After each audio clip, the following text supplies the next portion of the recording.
नमस्कार बच्चों, very good evening. कैसे हो आप सभी लोग? सब कुछ ठीक चल रहा है? सब कुछ बढ़िया? Very good evening, very good evening, very good evening बच्चों। कैसे हो आप सभी लोग? कैसी चल रही है तैयारी? कॉन्फिडेंस बन रहा है थोड़ा? हाँ। अच्छा, मुझे कॉन्स्टिट्यूशन को लेके बताओ, कैसा लग रहा है? कैसा लग रहा है कॉन्स्टिट्यूशन को लेके? समझ में आ रही हैं चीजें? हाँ, मैं काफी बेटर हूं बेटा। फाइनली मुझे लग रहा है कि हाँ रिकवरी हो गई है काफी हद तक। और आप सभी लोगों का बहुत बहुत धन्यवाद कि आप सभी लोग काफी पेशेंट रहे मेरे साथ। अ, और उम्मीद है कि अब जो हम चीज़ों को डिस्कस कर रहे हैं, समझ रहे हैं, वो आप सभी लोगों को समझ में आ रही है। अच्छा, पहले ज़्यादा मज़ा आ रहा था। देखो, कॉन्स्टिट्यूशन एक ऐसा सब्जेक्ट है जो अगर आप लोगों को समझ में आ गया अच्छे से, तो इससे अच्छा कोई सब्जेक्ट नहीं है, इससे ईज़ी कोई सब्जेक्ट नहीं है। और अगर कहीं पे थोड़ी बहुत कमी रह गई अंडरस्टैंडिंग को लेकर, तो ये आपको थोड़ा बहुत परेशान भी करेगा, ठीक है? और ये मुझे लगता है कि कॉन्स्टिट्यूशन ही क्या, लगभग हर सब्जेक्ट के साथ यही होता है। देखो, अभी ये चैलेंजेस आपके सामने आएँगे क्योंकि देखो, आपको हो सकता है कि पहली बार पढ़ाया जा रहा हो इंडियन कॉन्स्टिट्यूशन इतना डिटेल में। अच्छा, मेरे को आप सभी लोग पहले बताओ कि कितने बच्चे ऐसे हैं जिनको ये क्लासेस अटेंड करके लग रहा है कि पहली बार वो सारी चीजें उन्हें बताई जा रही हैं जो इंडियन कॉन्स्टिट्यूशन के बारे में इंपॉर्टेंट है। उन्होंने पहले कभी इन सब चीजों को ना पढ़ा है, ना कभी किसी ने उसको पढ़ाया है। मेरे को एक बार बताओ, वाई टाइप करके बताओ कि ऐसे कौन से बच्चे हैं जो पहली बार वो सारी चीजों को समझ रहे हैं जो मैं आपको बता रहा हूं। This is the very first time कि उनको ये सारी चीजें सुनने को मिल रही हैं कि ऐसा भी होता है, वैसा भी होता है। अब देखो, अब आप खुद देखो अपनी आंखों से, लगभग लगभग हर बच्चा वाई टाइप कर रहा है और बोल रहा है that this is the very first time कि हम लोग, हाँ, वो बच्चे दैट इज विद एवरीवन, क्योंकि कॉलेज के लेवल की जो टीचिंग है उसको हम कंपेयर नहीं कर सकते हैं जब हम लोग किसी एग्जामिनेशन की प्रिपरेशन कर रहे होते हैं। अच्छा, कितने बच्चे ऐसे हैं मेरे को ये बताओ जिनकी पहले से एक अच्छी लेवल ऑफ अंडरस्टैंडिंग है कॉन्स्टिट्यूशन के बारे में, और जो भी चीजें उन्हें मैं बताता हूं उन्होंने कहीं ना कहीं पहले पढ़ी हुई हैं या उन्हें आती हैं वो चीजें, वो मोर और लेस रिवीजन का काम कर रही हैं मेरी क्लासेस। ऐसे जो भी बच्चे हैं वो एन टाइप करो, एन या फिर नो टाइप करो, जिनके लिए पहले से एक अच्छी लेवल ऑफ अंडरस्टैंडिंग है इंडियन कॉन्स्टिट्यूशन को लेकर और चीजें उन्हें पता हैं और बस वो ठीक है। तो कुछ बच्चे ऐसे भी हैं जो एक अच्छी लेवल ऑफ अंडरस्टैंडिंग के साथ आए हैं और वो कोशिश कर रहे हैं कि इन क्लासेस के माध्यम से चीज़ों को और मजबूत कर सकें, ठीक है। पर ऐसे बच्चों की मैं देख पा रहा हूँ बहुत ज़्यादा मात्रा नहीं है, कुछ ही बच्चे हैं, गिने चुने ही बच्चे हैं जो ऐसा अ, मान रहे हैं। ठीक है, ठीक है, चलो। अब देखो, जैसा मुझे समझ में आ रहा है आप लोगों को देखकर, देखिए, काफ़ी ऐसे कॉन्सेप्ट्स आएँगे जो आपके लिए काफ़ी नए होंगे, ठीक है? उसमें कोई परेशानी की बात नहीं है। हर एक चीज़ को ग्रैस्प करने में, समझने में अपना एक समय लगता है बच्चों, ठीक है? और इंडियन कॉन्स्टिट्यूशन तो एक ऐसा सब्जेक्ट है जो सारे ही कानूनों के पिताजी मान लो उनको, ठीक है? क्योंकि सारे कानूनों का जन्म ही उनसे हो रहा है। तो आपको बस पता है क्या करना है? आपके अंदर अंदर से काफ़ी अभी ऐसा लग रहा होगा कि सर क्या-क्या करें, क्या-क्या ना करें? कुछ नहीं करना है। और मैं आपको वही स्ट्रैटेजी बता रहा हूँ जो मैंने खुद अपनाई है अपनी लाइफ में इंडियन कॉन्स्टिट्यूशन को समझने के लिए। कुछ भी नहीं करना है। जब हम किसी चीज़ को पहली बार सीख रहे होते हैं ना, तो हमारा जो फ़ोकस होता है केवल और केवल उस चीज़ को सीखने और समझने के ऊपर होना चाहिए। इसके अलावा और कुछ आप ज़्यादा सोचो ही मत। आप बस ये कोशिश करो कि जो भी हम लोग आर्टिकल्स कवर कर रहे हैं, जो भी हम लोग टॉपिक्स कवर कर रहे हैं, उसको मैं समझ लूं। सर जो बात बताने की कोशिश कर रहे हैं उसको मैं समझ लूं। अब देखो, इसमें हर एक बच्चे का लेवल अलग होता है, ठीक है? इस बात को हमें स्वीकार करना पड़ेगा। सारे बच्चे एक जैसे नहीं होते हैं। काफ़ी बच्चे ऐसे होंगे जो एक बार में समझ जाएँगे, काफ़ी बच्चे ऐसे होंगे जो 2 बार में शायद समझेंगे और काफ़ी बच्चे ऐसे होंगे जिनको शायद 3 बार पढ़ना पड़ेगा, तब जाके उनको कोई चीज़ समझ में आएगी। वो आपको अपने हिसाब से देखना होगा, ठीक है? कोशिश करो कि समझ में आ जाए, एक ही बार में अच्छे से फ़ोकस करके सुनने की कोशिश करो और जैसा मैं आपको बार-बार बोलता रहता हूँ, अगर कभी ऐसा लगे कि कोई चीज़ उतने अच्छे से नहीं बैठी दिमाग में जितने अच्छे से बैठनी चाहिए, तो कभी कोई हर्ज नहीं है बेटा।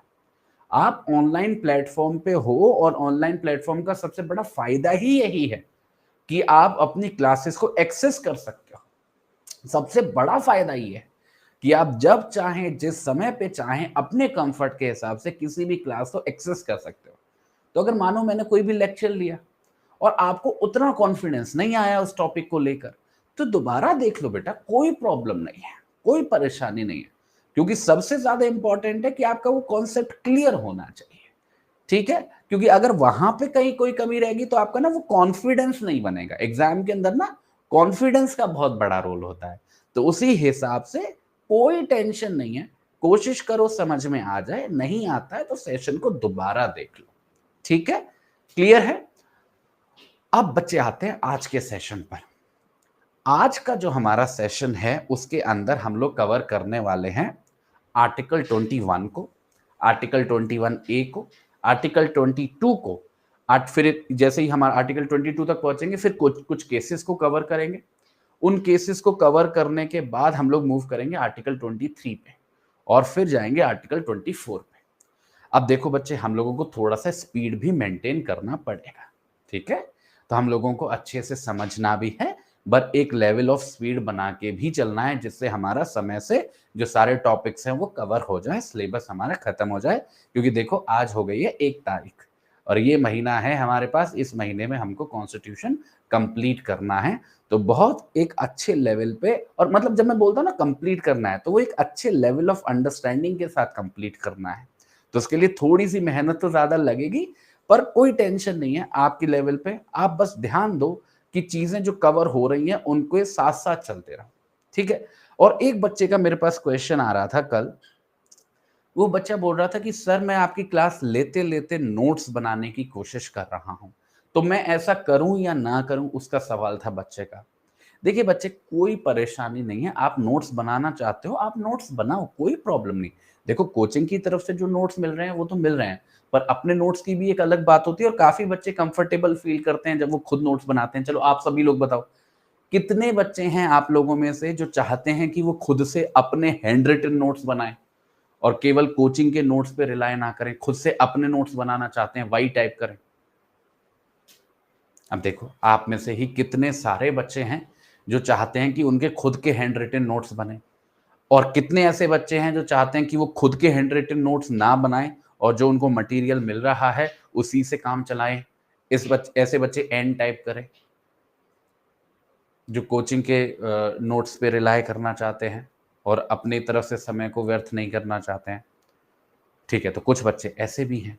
देखो, सबका अपना तरीका होता है। हर बच्चा अपने हिसाब से पढ़ने की कोशिश करता है और उसमें कुछ गलत नहीं है बेटा। कोई भी एक बंधा हुआ रूल नहीं है कि आपको नोट्स बनाने ही हैं या आपको नोट्स नहीं बनाने।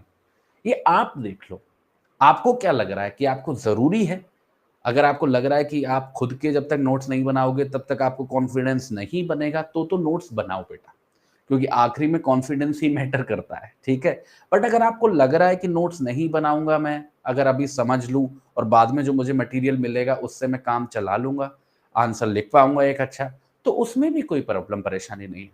तो ऐसे कभी सवालों को लेके परेशान नहीं होना है। अगर आप मेरी क्लास को अटेंड करते-करते अपने छोटे-मोटे नोट्स बना रहे हो, कोई परेशानी नहीं है। मैं तो बस आपको बच्चे एक बात बोलता हूँ, आप चाहे पूर्णतः मुझे सुनो, चाहे नोट्स भी बनाते रहो साथ के साथ।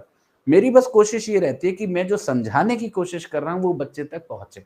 मेरे को बस एक बात से डर लगता है। कई बार बच्चे नोट्स बनाते-बनाते इतना खो जाते हैं नोट्स बनाने की प्रक्रिया में कि वो क्लास की तरफ ध्यान नहीं देते कि क्या बोला जा रहा है। उनका ध्यान या तो पीपीटी के ऊपर रहता है जो टीचर के पीछे चल रही होती है, या फिर उनका दिमाग कहीं किसी और दुनिया में ही भाग रहा होता है। ये गलती ना हो। अगर ये गलती नहीं हो रही है और आप नोट्स बना रहे हो तो कोई प्रॉब्लम नहीं है। ठीक है? क्लियर है? चलो आज का सेशन शुरू करते हैं यहीं से। और दोस्तों आज मैंने सोचा है कि आपको 5:30 तक 5:30 बजे तक मैं कंटेंट कवर करवाऊंगा। 5:30 बजे से लेके 5:45 तक लगभग 15 मिनट का समय रहेगा। अगर आप लोगों का कोई भी डाउट वगैरह रहेगा तो आप मेरे से उस समय में पूछ लीजिएगा, जिससे बीच में आप बिल्कुल परेशान ना हो। जब तक क्लास चल रही है, जब तक मैं कंटेंट डिलीवर कर रहा हूं, पूरी तरीके से केवल मेरी तरफ देखो और मैं जो बोल रहा हूं उसको समझने की कोशिश करो। उसके बाद अगर कोई कमी रह जाएगी तो हम आखिरी के 15 मिनट में उसको अच्छे से देख लेंगे। परेशान नहीं होना है, हड़बड़ाना नहीं है, ठीक है? क्लियर है? चल आ जा। तो जो सबसे पहला आर्टिकल बेटे हमको आज समझना है वो है आर्टिकल 21, जो बात करता है protection of life and personal liberty की। पहले आर्टिकल को पढ़ेंगे। देखिए, हमेशा कभी कभी आप मुझे ऑब्जर्व किया करिए कि देखो मैं कैसे किसी प्रोविजन को अप्रोच कर रहा हूं। कभी भी किसी भी प्रोविजन को पढ़ो, पहले उसकी भाषा को समझने की कोशिश करो। अगर आपने उसकी लैंग्वेज को समझ लिया बच्चे, तो आपको कभी कोई दिक्कत नहीं आएगी। जैसे अगर आर्टिकल 21 को हम लोग पढ़ रहे हैं तो कैसे पढ़ेंगे, ध्यान से देखिए। No person shall be deprived of no person shall be deprived of his life or personal liberty, his personal liberty। यह है पहला पार्ट। दूसरा part, except according to procedure established by law. Procedure established by law, दो part हो गए।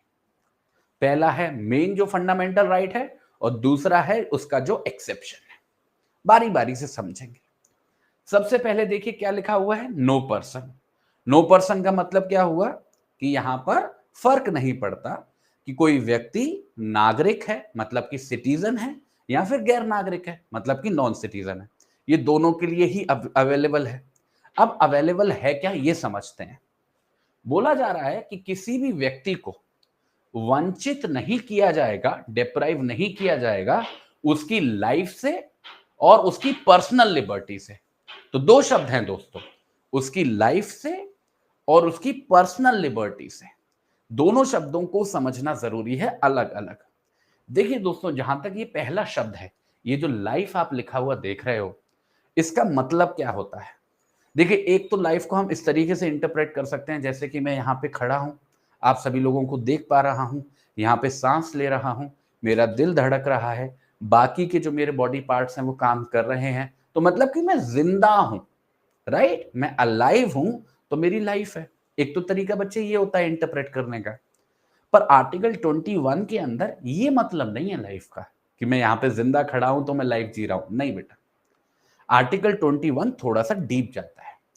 Article 21 के अंदर हमने ये जो लाइफ शब्द का इस्तेमाल किया है ना, इसका मतलब है, बिल्कुल बिल्कुल सही बेटा, एक ऐसा जीवन जो गरिमापूर्ण है। गरिमापूर्ण मतलब अ डिग्निफाइड लाइफ, अ डिग्निफाइड लाइफ, अ डिग्निफाइड लाइफ। एक ऐसा जीवन जो गरिमापूर्ण है। कहने का मतलब है डिग्निफाइड मतलब केवल मैं खड़ा हूं, केवल मैं जी रहा हूं, केवल मैं सांस ले रहा हूं काफी नहीं है। एक ऐसा जीवन जिसमें जो मेरी बेसिक नेसेसिटीज हैं, जैसे मेरे को खाने को खाना मिल रहा है, पहनने को कपड़ा मिल रहा है, रहने को घर मिल रहा है, बाकी के साफ एनवायरनमेंट मिल रहा है, या फिर बाकी की जो ज़रूरतें हैं हर एक अच्छा जीवन जीने के लिए, एक ऐसा जीवन जीने के लिए जो एक मनुष्य को, एक ह्यूमन बीइंग को जीना चाहिए, अगर वो सब मेरे पास हैं, तो मैं आर्टिकल 21 के अनुसार जिंदा हूं। वही मतलब है लाइफ का। तो आर्टिकल 21 के अंदर जब हम बोलते हैं कि किसी व्यक्ति को वंचित नहीं किया जाएगा लाइफ से, तो बच्चों उसका मतलब ये नहीं होता कि किसी व्यक्ति की हत्या नहीं की जाएगी। नहीं, केवल इतना सा मतलब नहीं है।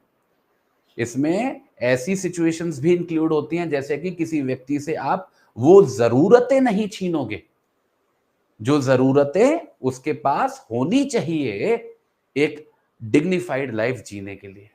मतलब अगर ऐसी कोई भी परिस्थिति है जहां पर लोगों को खाना नहीं मिल पा रहा है, या स्वच्छ एनवायरनमेंट नहीं मिल पा रहा है, पहनने को कपड़े नहीं मिल पा रहे हैं, तो ये भी वायलेशन है आर्टिकल 21 का, क्योंकि वो व्यक्ति डिग्निफाइड लाइफ नहीं जी पा रहा है।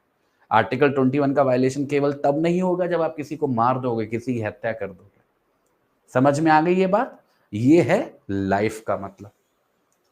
अब ये जो दूसरा शब्द देख रहे हो, ये है पर्सनल लिबर्टी। देखो दो शब्द आ रहे हैं एक ही एक्सप्रेशन के अंदर, एक है पर्सनल, एक है लिबर्टी। दोनों को समझते हैं। देखो लिबर्टी शब्द को तो लगभग लगभग आप सभी लोग पहचानते हो। लिबर्टी का मतलब क्या है? आजादी। और जैसे हम लोगों ने आर्टिकल 19 में पढ़ा, कितनी सारी अलग अलग तरीके की फंडामेंटल फ्रीडम्स हमको मिली थी। क्या थी वो? सब अलग अलग एस्पेक्ट से लिबर्टी के ही। अब आर्टिकल 21 में कौन सी लिबर्टी की बात हो रही है, पहले इसको समझेंगे। दोस्तों लिबर्टी के आगे पर्सनल ये जो शब्द इस्तेमाल किया है, इसका मतलब ये है कि हर एक व्यक्ति को, ध्यान से सुनना, हर एक व्यक्ति को वो सारी जरूरी आजादियां, वो सारी जरूरी फ्रीडम्स दी जाएंगी जो जरूरी हैं एक डिग्निफाइड लाइफ जीने के लिए। अब आप समझना, एक बहुत इंपॉर्टेंट बात बता रहा हूं। आप ऐसे मत पढ़ना कभी आर्टिकल 21 को कि लाइफ एक बिल्कुल ही अलग चीज है और पर्सनल लिबर्टी एक बिल्कुल ही अलग चीज है। ऐसा बिल्कुल नहीं है। ये दोनों शब्द एक दूसरे से जुड़े हुए हैं, एक दूसरे पर निर्भर करते हैं, इंटरडिपेंडेंट है। लाइफ हो ही नहीं सकती है जब तक पर्सनल लिबर्टी नहीं होगी। इस तरीके से समझिए। क्योंकि मैंने जैसा बोला, लाइफ का मतलब एक डिग्निफाइड लाइफ, और डिग्निफाइड लाइफ जीने के लिए आपके पास पर्सनल लिबर्टी होना जरूरी है। पर्सनल लिबर्टी मतलब वो सारी आजादियां जो मुझे एनेबल करें कि मैं एक अच्छा जीवन जी सकूं। अब देखिए आर्टिकल 19 से अगर हम लोग कंपेयर करें इस पर्सनल लिबर्टी के शब्द को, तो उसमें एक सबसे महत्वपूर्ण बात आप लोगों को समझनी होगी। आप ये मत भूलिएगा बच्चों कि आर्टिकल 19 केवल और केवल भारतीय नागरिकों के लिए है, पर आर्टिकल 21 जो हमारे सामने देखने को मिल रहा है, इसके अंदर ना केवल नागरिक बल्कि गैर नागरिक भी आ जाते हैं। तो इसमें हर एक गैर नागरिक की भी आजादी आ जाती है जो आर्टिकल 19 में कवर नहीं हो पाई। यह है पहली बात। दूसरी बात इंपॉर्टेंट आप लोगों के लिए समझना यह है कि आर्टिकल 19 के अंदर स्पेसिफिकली 6 फंडामेंटल फ्रीडम्स की बात की गई है। स्पेसिफिकली 6 की बात की गई है। उसके अलावा जो भी एस्पेक्ट्स है, जो भी अलग अलग प्रकार की आजादियां हो सकती हैं जो जरूरी हो एक डिग्निफाइड लाइफ जीने के लिए, वो सारी की सारी दोस्तों आर्टिकल 21 में कवर होती हैं। जैसे बिल्कुल सही बच्चा एग्जांपल दे रही है कि कौन सा? प्रिवेसी का राइट, क्लीन इन्वायरमेंट का राइट, ये सब क्या है? ये सब आर्टिकल 21 में कवर हो रही है। तो आर्टिकल 19 एक तो केवल नागरिकों के बारे में है, और दूसरा वो स्पेसिफिकली 6 फ्रीडम्स की ही बात कर रहा है बस। उसके अलावा जो पूरा सब्जेक्ट मैटर है, वो सारा सब्जेक्ट मैटर आर्टिकल 21 में कवर हो जाता है। और 21 के अंदर जो अवेलेबिलिटी है वो केवल नागरिकों के लिए नहीं है, गैर नागरिकों के लिए भी है। बिल्कुल सही, सारे बच्चे बिल्कुल सही एग्जाम्पल दे रहे हो आप। Right to internet, legal aid, right to sleep, सारे ये सब 21 में कवर होंगे, शायद 19 में ना हो पाए। ठीक है, तो हमारे पास क्या है, क्या अधिकार मिल रहा है कि किसी भी व्यक्ति को, ध्यान से सुनिए बच्चों, किसी भी व्यक्ति को वंचित नहीं किया जाएगा, डिप्राइव नहीं किया जाएगा उसकी लाइफ से और उसकी पर्सनल लिबर्टी से। ये क्या है? ये अधिकार है। अब इसका एक्सेप्शन देखिए दोस्तों, दूसरा भाग देखिए, except according to procedure established by law. देखिए एक बात मैं आपको बार बार दोहरा रहा हूं, जब से हमने फंडामेंटल राइट्स पढ़ना शुरू किया है आर्टिकल 14 से, मैं इस बात को बार बार कह रहा हूं कि ऐसा एक भी फंडामेंटल राइट नहीं है हमारे पार्ट 3 के अंदर जो कि एब्सोल्यूट हो, जो कि एब्सोल्यूट हो। ऐसा कोई भी फंडामेंटल राइट नहीं है बच्चों। हर एक फंडामेंटल राइट के एक्सेप्शंस हैं, उसके ऊपर अलग अलग तरीके से रेस्ट्रिक्शन लगाई जा सकती हैं। मतलब ऐसी परिस्थितियां हैं जहां पर उस फंडामेंटल राइट को छीना जा सकता है, जैसा हमने आर्टिकल 19 में भी होते हुए देखा था। यहां पे देखो एक्सेप्शन की सिनेरियो क्या है। यहां पे बोला जा रहा है कि ये जो अधिकार हमने दिया है लाइफ का, पर्सनल लिबर्टी का, ऐसा नहीं है इसको कभी छीना नहीं जा सकता है। ऐसा नहीं है कि इसको कभी छीना नहीं जा सकता है, मतलब कि इसको छीना जा सकता है।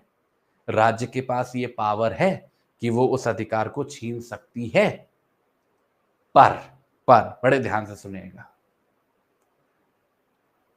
पर जो छीनने की प्रक्रिया है, छीनने की जो प्रक्रिया है, जो प्रोसीजर है, वो कानून के द्वारा, वो लॉ के द्वारा एस्टेब्लिश्ड होना चाहिए। हाँ, अभी फेयर, जस्ट एंड रीजनेबल की बात नहीं कर रहा हूं, अभी मैं कुछ और बात कर रहा हूं। मैं कह रहा हूं अगर आपको ये अधिकार छीनने हैं तो आपको एक प्रोसीजर स्थापित करना पड़ेगा, एक प्रक्रिया स्थापित करनी पड़ेगी कानून के द्वारा। तो एक लॉ पास करना पड़ेगा, और वो लॉ एक ऐसा लॉ होना चाहिए जिसके अंदर प्रोसीजर बताया गया हो। किस चीज के लिए? किसी की लाइफ को छीनने के लिए, या किसी भी व्यक्ति की पर्सनल लिबर्टी को छीनने के लिए। तो प्राइमरी लेवल पे हमको चाहिए लॉ, जिस लॉ के अंदर प्रोसीजर होना चाहिए। अब देखिए, आर्टिकल 21 जैसा भाषा लिखी हुई है, अगर मैं इसके आगे ना देखूं, इसके बियॉन्ड ना जाऊं, केवल इसी पे फोकस करूं, तो आर्टिकल 21 तो यहीं पे खत्म हो जाता है कि दो अधिकार हैं, लाइफ का, पर्सनल लिबर्टी का, पर इन अधिकारों को छीना जा सकता है एक प्रक्रिया के द्वारा, जो प्रक्रिया कानून के द्वारा स्थापित है, प्रोसीजर एस्टेब्लिश्ड बाय लॉ। पर आगे हम लोग जब केस लॉस को पढ़ेंगे तो एक जजमेंट आएगा, जिस जजमेंट का नाम है Maneka Gandhi versus Union of India. ये जजमेंट के अंदर ये वाला जो पार्ट है, ये जो एक्सेप्शन वाला पार्ट है, इसको इंटरप्रेट किया गया, और कोर्ट ने बोला कि कभी भी इन दोनों में से किसी भी अधिकार को छीनने के लिए, ध्यान से सुनना, कभी भी इन दोनों में से किसी भी अधिकार को छीनने के लिए, चाहे लाइफ के अधिकार को, चाहे पर्सनल लिबर्टी के अधिकार को, जब आप छीनने की शुरुआत करोगे तो केवल कानून काफी नहीं है, या फिर कानून के अंदर दी गई प्रक्रिया काफी नहीं है।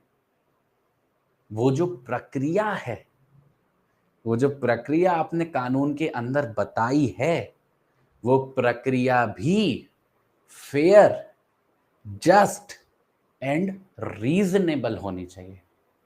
क्या होनी चाहिए दोस्तों? Fair, just and reasonable. Fair, just and reasonable. तो कानून है, कानून के अंदर प्रक्रिया है, इतना काफी नहीं है बच्चों। वो जो प्रक्रिया है, वो प्रक्रिया भी फेयर, जस्ट एंड रीजनेबल होनी चाहिए, न्यायपूर्वक होनी चाहिए, एक ऐसी होनी चाहिए जिसको हम परिस्थितियों में सही कह सके। केवल कानून बना देना, कानून के अंदर प्रक्रिया बता देना काफी नहीं होगा। तो ये है दोस्तों आर्टिकल 21। पहले आर्टिकल 22 पढ़ेंगे, उसके बाद में केस लॉस कवर करवा दूंगा दोनों के, ठीक है। अभी मेरे को ये बता दो, आर्टिकल 21 जैसा आप यहाँ पे देख पा रहे हो, क्या सभी लोगों को समझ में आ गया है? अधिकार समझ में आ गए दोनों जो मिले हैं, और जो प्रोसीजर वाली बात है, जो एक्सेप्शन वाला सिनेरियो है, वो भी क्लियर हो गया है, ठीक है। अब इसके बाद बच्चे हम लोग मूव कर रहे हैं अपने दूसरे आर्टिकल पर आज के सेशन के, जो कि है आर्टिकल 21A। आर्टिकल 21A बड़ा छोटा सा प्यारा सा आर्टिकल है, और ये बात करता है राइट टू एजुकेशन की। किसकी बात करता है दोस्तों? राइट टू एजुकेशन की। बड़ा सिंपल सा आर्टिकल है। इसके अंदर क्या बोला जा रहा है? दी स्टेट, पहले पढ़ेंगे भाषा को, दी state shall provide free and compulsory education to all children between the age of 6 to 14 years in such manner as the state may by law determine। देखिए क्या बोला जा रहा है यहां पे। राज्य जो है, स्टेट का मतलब क्या? वही जो हमने पढ़ा आर्टिकल 12 के अंदर। स्टेट की ये जिम्मेदारी होगी दोस्तों, ध्यान से सुनना, स्टेट की ये जिम्मेदारी होगी दोस्तों कि वो हर एक बच्चे को फ्री एंड कंपलसरी, मुफ्त में और जरूरी, मैंडेटरी एजुकेशन प्रोवाइड करेगा, जो इस बच्चे की उम्र, एज 6 साल से लेके 14 साल के बीच में है। तो हर एक बच्चा, बड़े ध्यान से सुनना बेटा, हर एक बच्चा जिसकी हमारे भारत देश के अंदर उम्र 6 से लेके 14 साल के बीच में है, उसका फंडामेंटल राइट है कि स्टेट उसको free and compulsory education provide करेगी। ये है आर्टिकल 21 ए। ठीक है, छोटा सा है, प्यारा सा है, इसमें तो कुछ बहुत ज्यादा नहीं है। इसके बाद जो मामला आएगा आर्टिकल 22 का, इसको थोड़ा सा समझने की जरूरत है। अब मान के चलिए लगभग अगले जो 10 मिनट या 10 से 12 मिनट का समय होगा, हम लोगों का पूर्णतः इस आर्टिकल के ऊपर डिवोट होने वाला है। ठीक है, किसके ऊपर? आर्टिकल 22 के ऊपर। अब ये आर्टिकल 22 जो है, इसके 7 क्लॉज है। ठीक है, क्लॉज 1, क्लॉज 2, 3, 4, 5, 6, 7।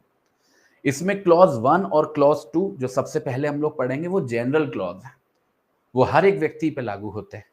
फिर क्लॉज 3 एक एक्सेप्शन वाली सिनेरियो लेके आएगा, और जो आगे की सारी कहानी होगी क्लॉज 4 के अंदर, 5 के अंदर, 6 के अंदर, 7 के अंदर, उन सब के अंदर स्पेसिफिकली हम लोग प्रिवेंटिव डिटेंशन के कानून की बात करेंगे। तो एक ही आर्टिकल के अंदर, ध्यान से सुनना बच्चे, एक ही आर्टिकल के अंदर हम 3 भाग पढ़ेंगे। पहला भाग जो हर एक व्यक्ति पर लागू होगा, क्लॉज 1 एंड 2। दूसरा भाग जो एक्सेप्शन का सिनेरियो लेके आएगा, क्लॉज 3। और आखिरी भाग जो स्पेसिफिकली प्रिवेंटिव डिटेंशन के बारे में है, मतलब क्लॉज 4 से लेके क्लॉज 7 तक। ठीक है, ये एक ऐसा टॉपिक है जहां से प्रीलिम्स में भी क्वेश्चन आता रहता है और मेंस में भी क्वेश्चन आता रहता है, और है बहुत सिंपल, केवल समझने वाली बात है। पूरी प्रक्रिया है क्लियर कट, आपको एक एक पॉइंट बताया जाएगा, आपको वो समझ में भी आएगा, बस वही करना है हम लोगों को। ठीक है, तो सबसे पहले देखिए कि ये आर्टिकल कह क्या रहा है। ये बात करता है protection against arrest and detention in certain cases. Arrest and detention के खिलाफ प्रोटेक्शन प्रोवाइड करता है। कैसे प्रोवाइड करता है? सबसे पहले दोस्तों इसका क्लॉज 1 देखते हैं, और देखिए भाषा पे ध्यान दीजिएगा, मैं क्यों इतना बोल रहा हूं। देखो,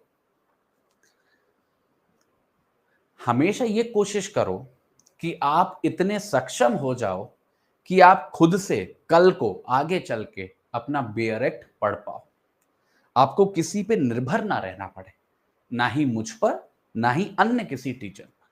ये कैपेबिलिटी आप लोगों को बच्चे डेवलप करनी ही पड़ेगी, क्योंकि कोई भी हमेशा आपके साथ नहीं रहेगा। एक समय के बाद मैं भी आपका साथ छोड़ दूंगा जब हमारा सब्जेक्ट खत्म हो जाएगा, और कभी भी नहीं रह सकता, क्योंकि हमें नहीं पता कि हमारी जो जर्नी है प्रिपरेशन की वो कितनी लंबी चलेगी। तो ये कला को सीखो कि हम कैसे पढ़ते हैं अपने बेयर एक्ट को। देखो क्या लिखा हुआ है, नो पर्सन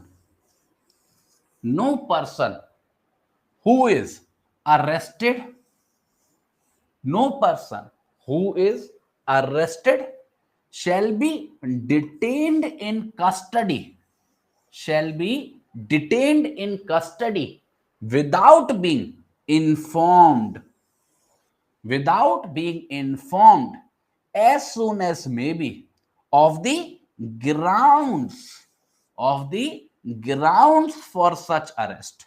ये है पहला पार्ट। दूसरा part, nor shall he be denied right to consult, right to consult and be defended by legal practitioner of his choice, legal practitioner of his choice। अभी मैंने आपके सामने पढ़ा क्लॉज 1, और 2 भागों में पढ़ा, और लगभग मुझे लग रहा है 50 से 60% आपको समझ में आ गया होगा जब मैंने उसको पढ़ा तभी। अब सुनिए ध्यान से, ये कह क्या रहा है। सबसे पहली बात जो आपने सीखी वो है नो पर्सन, मतलब ये नागरिकों के लिए भी उपलब्ध है और गैर नागरिकों के लिए भी उपलब्ध है। सबसे पहले तो हमने ये सीखा। आगे सीखिए कि ये कह क्या रहा है। दोस्तों ये बात कर रहा है ऐसे व्यक्तियों की जिनको अरेस्ट किया गया है, जिनको अरेस्ट किया गया है और वो लोग कस्टडी में है। ठीक है, ऐसे लोग जिनको अरेस्ट किया गया है और वो लोग कस्टडी में है, उन लोगों के 2 अधिकारों की बात कर रहा है। दो अधिकारों की बात कर रहे हैं। पहला अधिकार क्या है कि वो जो व्यक्ति है जिसको अरेस्ट किया गया है और जो कि कस्टडी में है, उसको इंफॉर्मेशन प्रोवाइड की जाएगी, उसको दोस्तों जानकारी दी जाएगी। किस बात की जानकारी दी जाएगी? उन आधारों की, उन ग्राउंड्स की जिन वजहों से उसको अरेस्ट किया गया है।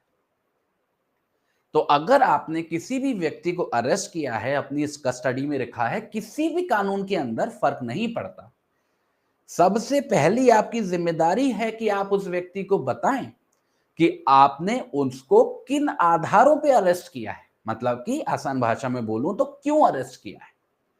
यह पहला फंडामेंटल राइट है उस व्यक्ति का जिसको अरेस्ट किया जा रहा है।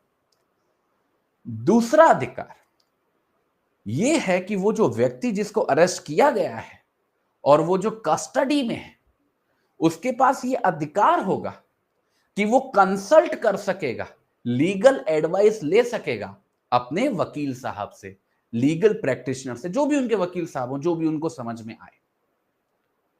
ठीक है, तो हर एक व्यक्ति जिसको अरेस्ट किया गया है, जो कस्टडी में है, उसको अधिकार होगा कि वो अपने मनपसंद वकील से लीगल एडवाइस ले सकेगा और बोल सकेगा कि उसका डिफेंस किया जाए, उसको डिफेंड किया जाए। तो ये जो बच्चे क्लॉज 1 आप देख रहे हो, ये दो अधिकार दे रहा है ऐसे हर एक व्यक्ति को, फर्क नहीं पड़ता कि वो नागरिक है या गैर नागरिक है, जिसको अरेस्ट किया गया है और जो कस्टडी में, और फर्क नहीं पड़ता कि कौन से कानून के अंदर अरेस्ट किया गया है।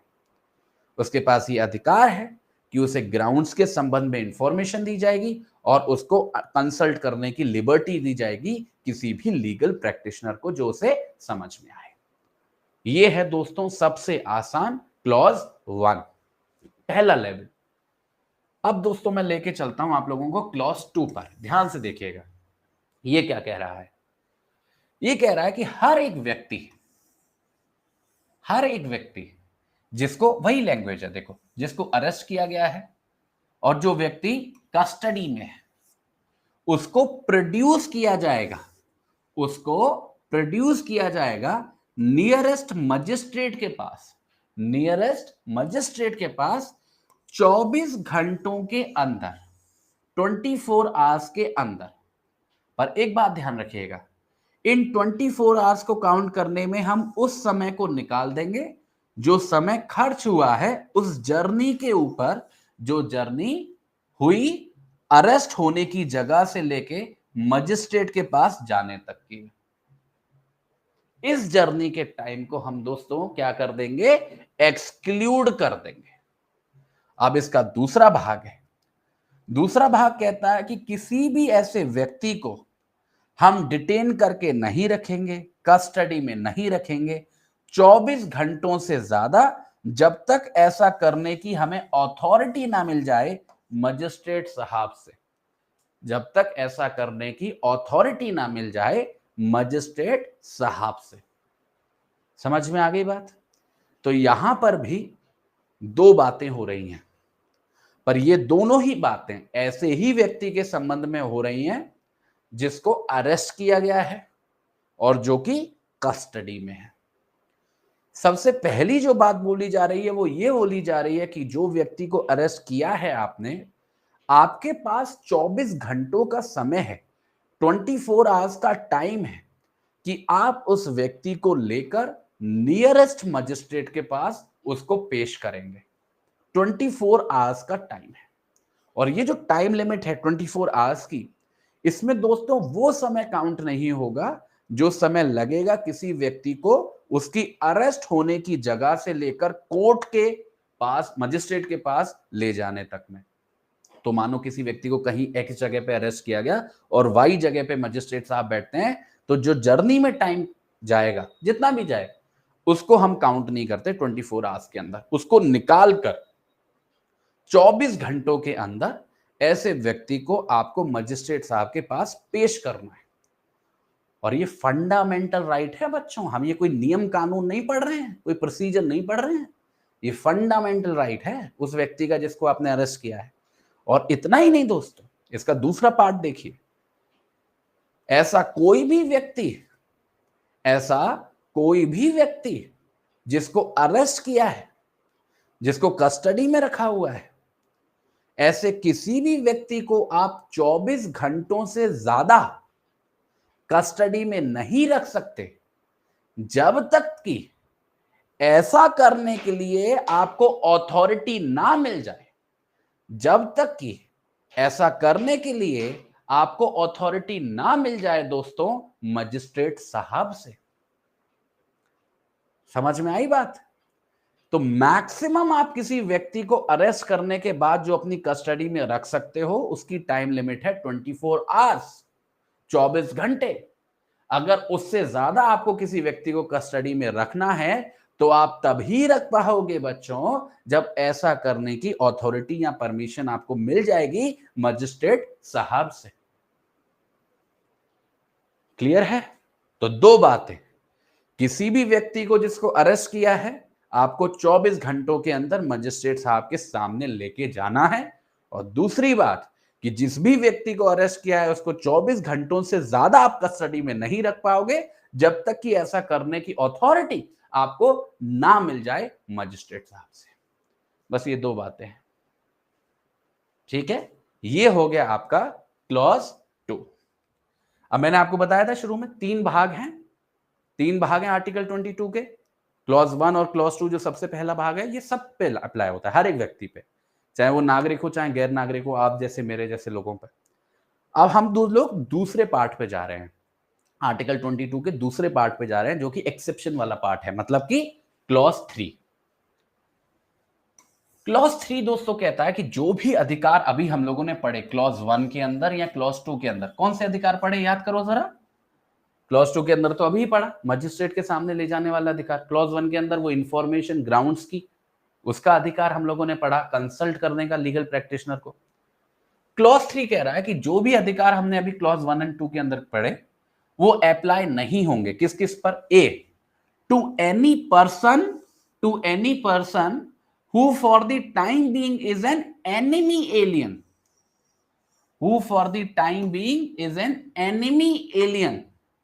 और दूसरा, to any person who is arrested or detained under any law providing for preventive detention। कहने का मतलब ये जो अधिकार हम लोग अभी पढ़ के आए हैं क्लॉज 1 और 2 के अंदर, वो दो कैटेगरी के लोगों को नहीं मिलेंगे। पहली कैटेगरी के लोग एनिमी एलियन। अभी एनिमी एलियन का कॉन्सेप्ट क्या है याद करो, जब मैंने आपको आर्टिकल 5 से लेके 11 पढ़ाए थे, मतलब सिटीजनशिप का कॉन्सेप्ट पढ़ाया था, तब मैंने आपको समझाया था कि आपको समाज के अंदर दो तरीके के लोग मिलेंगे। एक तो वो जो नागरिक हैं जिनको हम सिटीजन बोलते हैं, और एक वो जो गैर नागरिक हैं जिनको हम एलियन बोलते हैं। अब ये जो एलियन लोग होते हैं जो गैर नागरिक हैं, भारत के नागरिक नहीं हैं, ये भी दो कैटेगरी के होते हैं दोस्तों, मैंने बताया था आपको। एक होते हैं फ्रेंडली एलियन, एक होते हैं एनिमी एलियन। और ये किस आधार पर डिसाइड करते हैं हम कि कोई व्यक्ति फ्रेंडली एलियन है या एनिमी एलियन है? ये निर्भर करता है हमारे देश, हमारे भारत देश के रिश्तों पर, कि वो रिश्ते कैसे हैं उस देश के साथ जिस देश का वो व्यक्ति है। अगर उस देश के साथ हमारे रिश्ते खराब हैं, जिस देश का वो व्यक्ति है, तो वो होगा एनिमी एलियन, जैसे मानो युद्ध वगैरह चल रहा है उस देश से। अगर हमारे रिश्ते अच्छे हैं तो वो होगा फ्रेंडली एलियन। तो सबसे पहली चीज जो आपको यहां पे देखने को मिल रही है दोस्तों, तो अगर कोई भी व्यक्ति है जो भारतीय नागरिक नहीं है, मतलब कि एलियन है, और वो ऐसे देश से आता है जिससे हमारे संबंध अच्छे नहीं चल रहे हैं, तो वो कौन हुआ? Enemy alien. उस एनिमी एलियन को अगर अरेस्ट किया जाता है और कस्टडी में रखा जाता है तो उसको वो मौलिक अधिकार, वो फंडामेंटल राइट्स नहीं मिलेंगे बच्चों, जो अभी हम लोग क्लॉज 1 और क्लॉज 2 के अंदर पढ़ के आए हैं। सीधी सी बात ये, ठीक है? ये पहली चीज। अब देखो दूसरी चीज, अगर किसी भी व्यक्ति को, फर्क नहीं पड़ता कि वो नागरिक है, गैर नागरिक है, फ्रेंडली एलियन है, एनिमी एलियन है, कोई फर्क नहीं पड़ता, अगर किसी भी व्यक्ति को अरेस्ट किया गया है, डिटेन किया गया है, और उसको अरेस्ट और डिटेन किया गया है एक प्रिवेंटिव डिटेंशन के कानून के अंदर, बड़े ध्यान से सुनिएगा बच्चों, एक प्रिवेंटिव डिटेंशन के कानून के अंदर, तो भी ऐसे व्यक्ति को दोस्तों हम ये अधिकार नहीं देंगे जो अभी हम लोगों ने क्लॉज 1 और क्लॉज 2 में पढ़े। अब ये प्रिवेंटिव डिटेंशन का कानून क्या होता है? देखिए दोस्तों, आमतौर पर हम किसी भी पीनल लॉ को, किसी भी क्रिमिनल लॉ को दो कैटेगरी में बांट सकते हैं। ज्यादातर कानून तो ऐसे होते हैं जहां पर आपको कोई अपराध करना होता है पहले, और जब आप उस अपराध को कर देते हो तब आपको उसके संबंध में अरेस्ट किया जाता है और आपको सजा वगैरह मिलती है। तो आपको वहां पर अरेस्ट करने के लिए जरूरी होता है कि आपने कुछ गलत किया हो, कुछ अपराध किया हो। ये आम कानून है, जैसे Indian Penal Code for example. पर बच्चे, कुछ कानून ऐसे भी होते हैं जिनको हम प्रिवेंटिव डिटेंशन कानून बोलते हैं, जहां पर किसी भी व्यक्ति को अरेस्ट करने के लिए ये जरूरी नहीं होता है कि उसने कोई अपराध कर दिया हो। जरूरी नहीं होता है। अगर कोई व्यक्ति के ऊपर सस्पिशन है, शक है कि वो कुछ गलत कर सकता है, कुछ ऐसा कर सकता है जो अपराध होगा उस कानून के अनुसार, तो भी उस व्यक्ति को अरेस्ट किया जा सकेगा। अगर ऐसा प्रोविजन किसी भी लॉ के अंदर है, उस लॉ को हम बोलते हैं दोस्तों प्रिवेंटिव डिटेंशन का कानून। जहां पर हम किसी व्यक्ति को अरेस्ट कर रहे हैं इस वजह से नहीं कि उसने कोई अपराध कर दिया है, हम किसी व्यक्ति को अरेस्ट कर रहे हैं इस वजह से क्योंकि हमें लग रहा है कि वो कोई अपराध करने वाला है।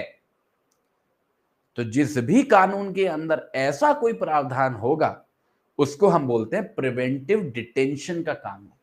ऐसे कानून आपको काफी सीरियस ऑफेंसेस में देखने को मिलते हैं, जैसे कि टेररिज्म हो गया, तो काफी कानून है, पोटा है, टाडा है। ये ऐसे कानून हैं जिसमें अगर आपको सस्पिशन है किसी भी व्यक्ति पे कि वो किसी भी टेररिस्ट एक्टिविटी में इन्वॉल्व हो सकता है आगे आने वाले समय में, तो आप इंतजार नहीं करोगे ऐसा होने का, आप उसको पहले से ही अरेस्ट कर लोगे। तो क्या बनेगा? प्रिवेंटिव डिटेंशन का कानून। यहां पर क्लॉज 3 के अंदर जो बात कही जा रही है वो कही जा रही है कि अगर किसी भी व्यक्ति को हमने अरेस्ट किया है और कस्टडी में रखा है किसी भी प्रिवेंटिव डिटेंशन के कानून के अंदर, तो ऐसे व्यक्तियों को भी वो अधिकार नहीं मिलेंगे जो अभी हम लोगों ने क्लॉज 1 और क्लॉज 2 में पढ़े। तो ओवरऑल जो फंडामेंटल राइट्स अभी हम लोग क्लॉज 1 और 2 में पढ़ के आए हैं वो दो कैटेगरी के लोगों को नहीं मिलते हैं क्लॉज 3 के अनुसार। पहली कैटेगरी कौन? एनिमी एलियंस, यहां पे फर्क नहीं पड़ता कौन सा कानून है। और दूसरी कैटेगरी ऐसे लोग, चाहे फिर वो नागरिक हो चाहे गैर नागरिक हो, जो प्रिवेंटिव डिटेंशन के कानून के अंदर अरेस्ट हुए। ठीक है, ये दोस्तों हो गया हमारे आर्टिकल 22 का दूसरा भाग, मतलब कि एक्सेप्शन वाला सिनेरियो।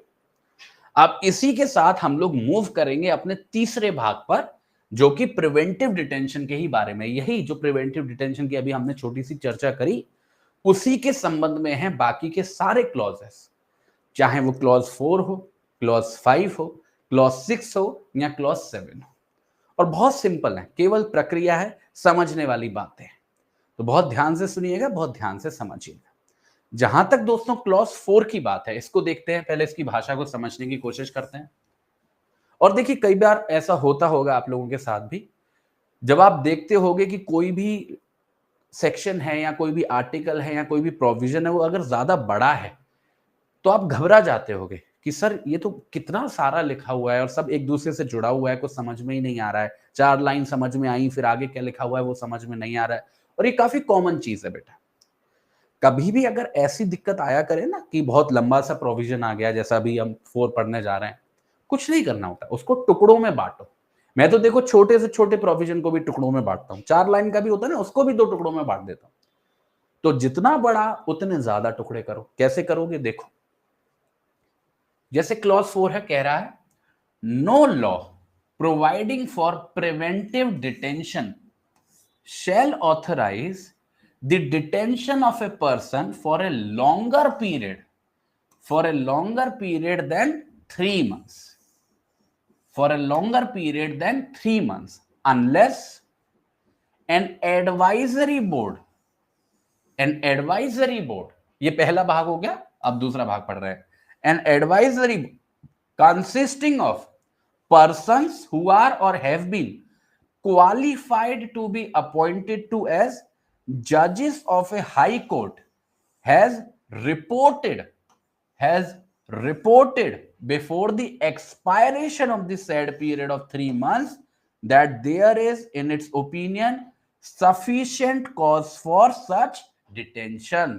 अब आप सभी लोग सोच रहे होंगे सर क्या बोलते जा रहे हो आप, लगातार जरा थम जाओ, हमें बताते चलो, हमें साथ में लेके चलो।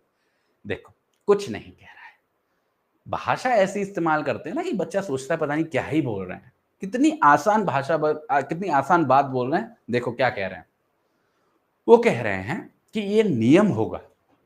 क्या नियम होगा कि किसी भी व्यक्ति को जिसको प्रिवेंटिव डिटेंशन के कानून के अंदर अरेस्ट किया गया है उसको हम कस्टडी में नहीं रखेंगे 3 महीनों से ज्यादा पीरियड के लिए। तो क्या बोला जा रहा है कि कोई भी लॉ जो प्रिवेंटिव डिटेंशन से संबंधित कानून बनाता है वो ये ध्यान रखेगा कि किसी भी व्यक्ति को जिसको अरेस्ट किया जाएगा इस कानून के अंदर उसको 3 महीने से ज्यादा हम कस्टडी में नहीं रखेंगे, ये रूल है। ठीक है, फिर आता है इसका एक्सेप्शन। एक्सेप्शन क्या है, अगर किसी भी व्यक्ति को आपको 3 महीने से ज्यादा कस्टडी में रखना है जिसको आपने प्रिवेंटिव डिटेंशन के कानून के अंदर अरेस्ट किया है तो आपको एक प्रक्रिया फॉलो करनी पड़ेगी।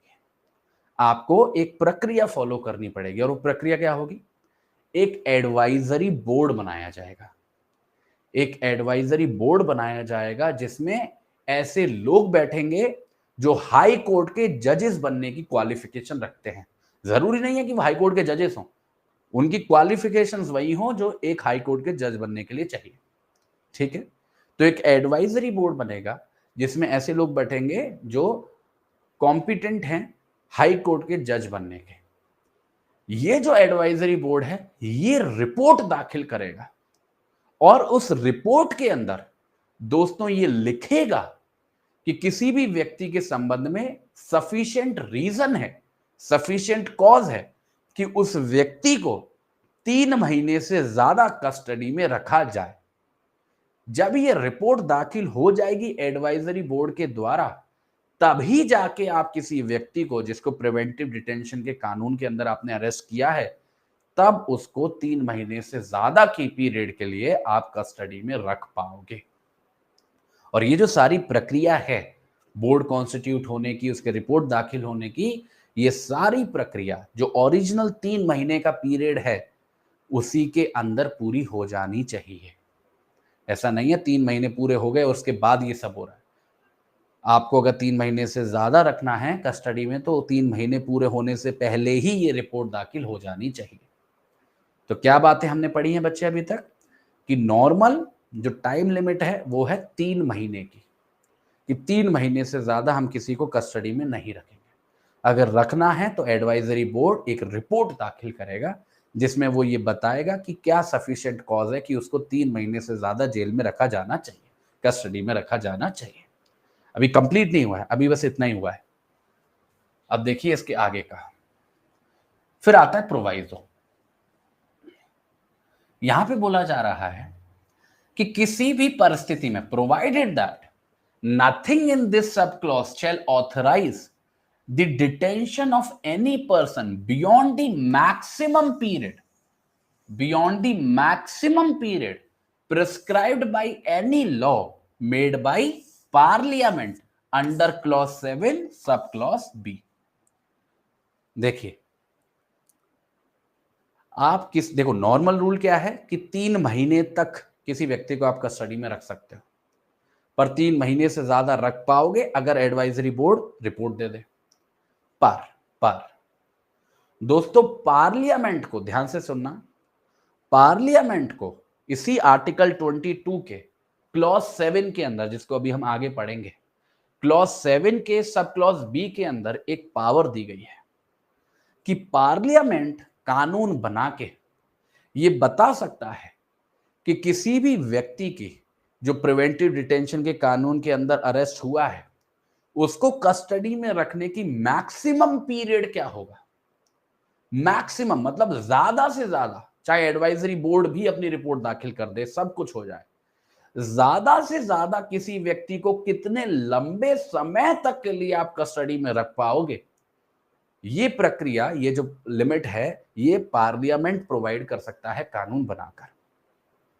तो यहां पर बस यही बोला जा रहा है कि मान लीजिए पार्लियामेंट ने कोई मैक्सिमम लिमिट लगा रखी है कि फॉर एग्जाम्पल कि किसी भी व्यक्ति को जो प्रिवेंटिव डिटेंशन के कानून के अंदर बंद हुआ है उसको हम 3 साल से ज्यादा जेल में नहीं रखेंगे, 3 साल से ज्यादा कस्टडी में। एग्जाम्पल ले रहा हूं केवल समझाने के लिए। मानो पार्लियामेंट ने ऐसा कानून बना रखा है, तो पहले लेवल पे तो वही रूल चलेगा कि 3 महीने से ज्यादा नहीं रखोगे। 3 महीने से ज्यादा रखना है तो एडवाइजरी बोर्ड की आपको राय चाहिए होगी, रिपोर्ट चाहिए होगी। पर किसी भी सूरत में 3 साल से ज्यादा नहीं रख पाओगे, क्योंकि हमारे एग्जाम्पल में पार्लियामेंट ने कानून बना रखा है और मैक्सिमम पीरियड उस पार्लियामेंट ने कानून के अंदर 3 साल का बताया है। इस 3 साल की बात में सच्चाई नहीं है बेटा, केवल आपको समझाने के लिए बता रहा हूं इस प्रोवाइजो को। ठीक है, क्लियर है? यहां तक बात समझ में आ गई? तो एक है 3 महीने का पीरियड, 3 महीने के पीरियड बियॉन्ड जा सकते हो एडवाइजरी बोर्ड की रिपोर्ट के आधार पर पार्लियामेंट मैक्सिमम लिमिट बता सकती है, जिस मैक्सिमम लिमिट के आप बियॉन्ड नहीं जा पाओगे। ठीक है, अब देखिए इसी क्लॉज 4 का सब क्लॉज बी देखिए। ये कहता है such person is detained in accordance with provision of any law made by parliament under sub clauses A and B of clause 7। क्या बोल रहा है? क्या बोल रहा है कि कोई भी कानून, कोई भी व्यक्ति को जिसको प्रिवेंटिव डिटेंशन लॉ के अंदर अरेस्ट किया गया है उसको 3 महीने से ज्यादा आप जेल में नहीं रखोगे, जब तक कि ऐसे व्यक्ति को अरेस्ट नहीं किया गया है किसी भी ऐसे कानून के अंदर जो कानून पार्लियामेंट ने बनाया है इसी क्लॉज 7 के सब क्लॉज ए या बी के अंदर। अभी आप लोगों के दिमाग में बार बार फुदक रहा होगा क्लॉज 7, सर क्लॉज 7 क्या है, क्लॉज 7 क्या है, ये क्या हम बार बार पढ़ रहे हैं, क्लॉज बी क्लॉज ए। परेशान मत हो, क्लॉज 7 अभी आएगा। अभी यहां पे जो बात हो रही है पहले उसको समझते हैं। अभी हम लोगों ने क्या पढ़ा? अब देखो थोड़ी कंफ्यूजिंग बात कह रहा हूं, इसलिए कंफ्यूज होना मत, बहुत ध्यान से सुनना मेरी बात को। अगर मेरी बात को ध्यान से सुनोगे तो कंफ्यूज नहीं होगे। नॉर्मल रूल क्या है 3 महीने का, कि किसी भी कानून को हम नहीं बनाएंगे जिसके अंदर किसी भी व्यक्ति को डिटेन करें 3 महीने से ज्यादा प्रिवेंटिव डिटेंशन के अंदर। पर अगर पार्लियामेंट चाहे तो ऐसा कानून बना सकता है प्रिवेंटिव डिटेंशन लॉ के संबंध में जहां पर किसी भी व्यक्ति को बिना एडवाइजरी बोर्ड की रिपोर्ट के 3 महीने से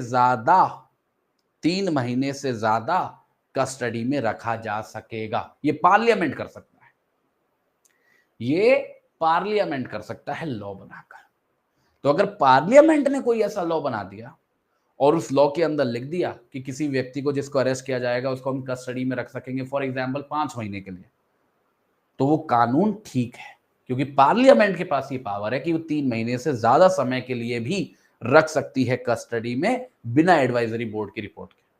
पर वही मानो वो कानून पार्लियामेंट ने नहीं बनाया होता, स्टेट लेजिस्लेचर वगैरह ने बनाया होता, तो वहां पे तो वो 3 महीने की ही लिमिट लगती। वहां पे 3 महीने से ज्यादा लंबे समय तक आप कस्टडी में नहीं रख सकते थे किसी भी व्यक्ति को जब तक एडवाइजरी बोर्ड वाली प्रक्रिया पूरी ना हो जाए। अब मैं समझ पा रहा हूं कि आप सभी लोगों की मानसिक स्थिति क्या हो गई होगी, बिल्कुल खिचड़ी हो गई होगी।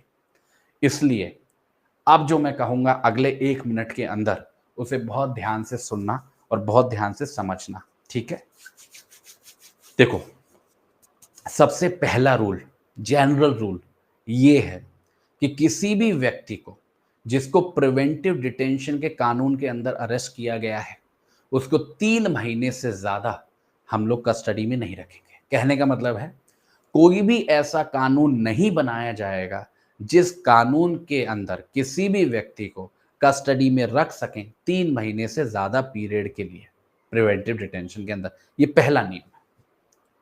इसी से जुड़ी हुई बात यह है कि अगर आपको किसी ऐसे व्यक्ति को 3 महीने से ज्यादा कस्टडी में रखना है तो एडवाइजरी बोर्ड की रिपोर्ट होनी चाहिए जिस रिपोर्ट में यह बोला गया हो कि 3 महीने से ज्यादा रखना जरूरी है। हो गई 2 बातें। अब आओ तीसरी बात पे।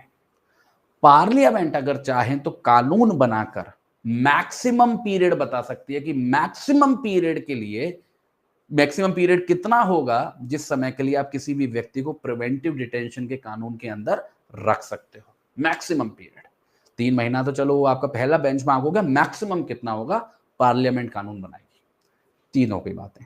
आखिरी बात, पार्लियामेंट अगर कोई कानून बनाती है प्रिवेंटिव डिटेंशन से संबंधित, तो उस पर वो 3 महीने वाला रूल अप्लाई नहीं होता है जो अभी हम लोग पढ़ के आए हैं। पार्लियामेंट अगर चाहे तो ऐसा कानून बना सकती है जिसमें किसी व्यक्ति को 3 महीने से ज्यादा लंबे पीरियड के लिए, फॉर एग्जाम्पल 4 महीने के लिए, 5 महीने के लिए कस्टडी में रखा जा सकेगा बिना एडवाइजरी बोर्ड की रिपोर्ट के। 4 बातें। तो पहला 3 महीने का नियम, दूसरा एडवाइजरी बोर्ड की रिपोर्ट, तीसरा पार्लियामेंट के पास पावर मैक्सिमम पीरियड प्रोवाइड करने की, और आखिरी पार्लियामेंट के द्वारा बनाया गया कोई कानून जिसमें 3 महीने से ज्यादा कस्टडी में रखा जा सकता है बिना एडवाइजरी बोर्ड की रिपोर्ट के। These are the 4 points that you need to remember clause 4 के बारे में। ठीक है, क्लियर है? एक बार चैट बॉक्स में वाई टाइप कर दो बच्चे।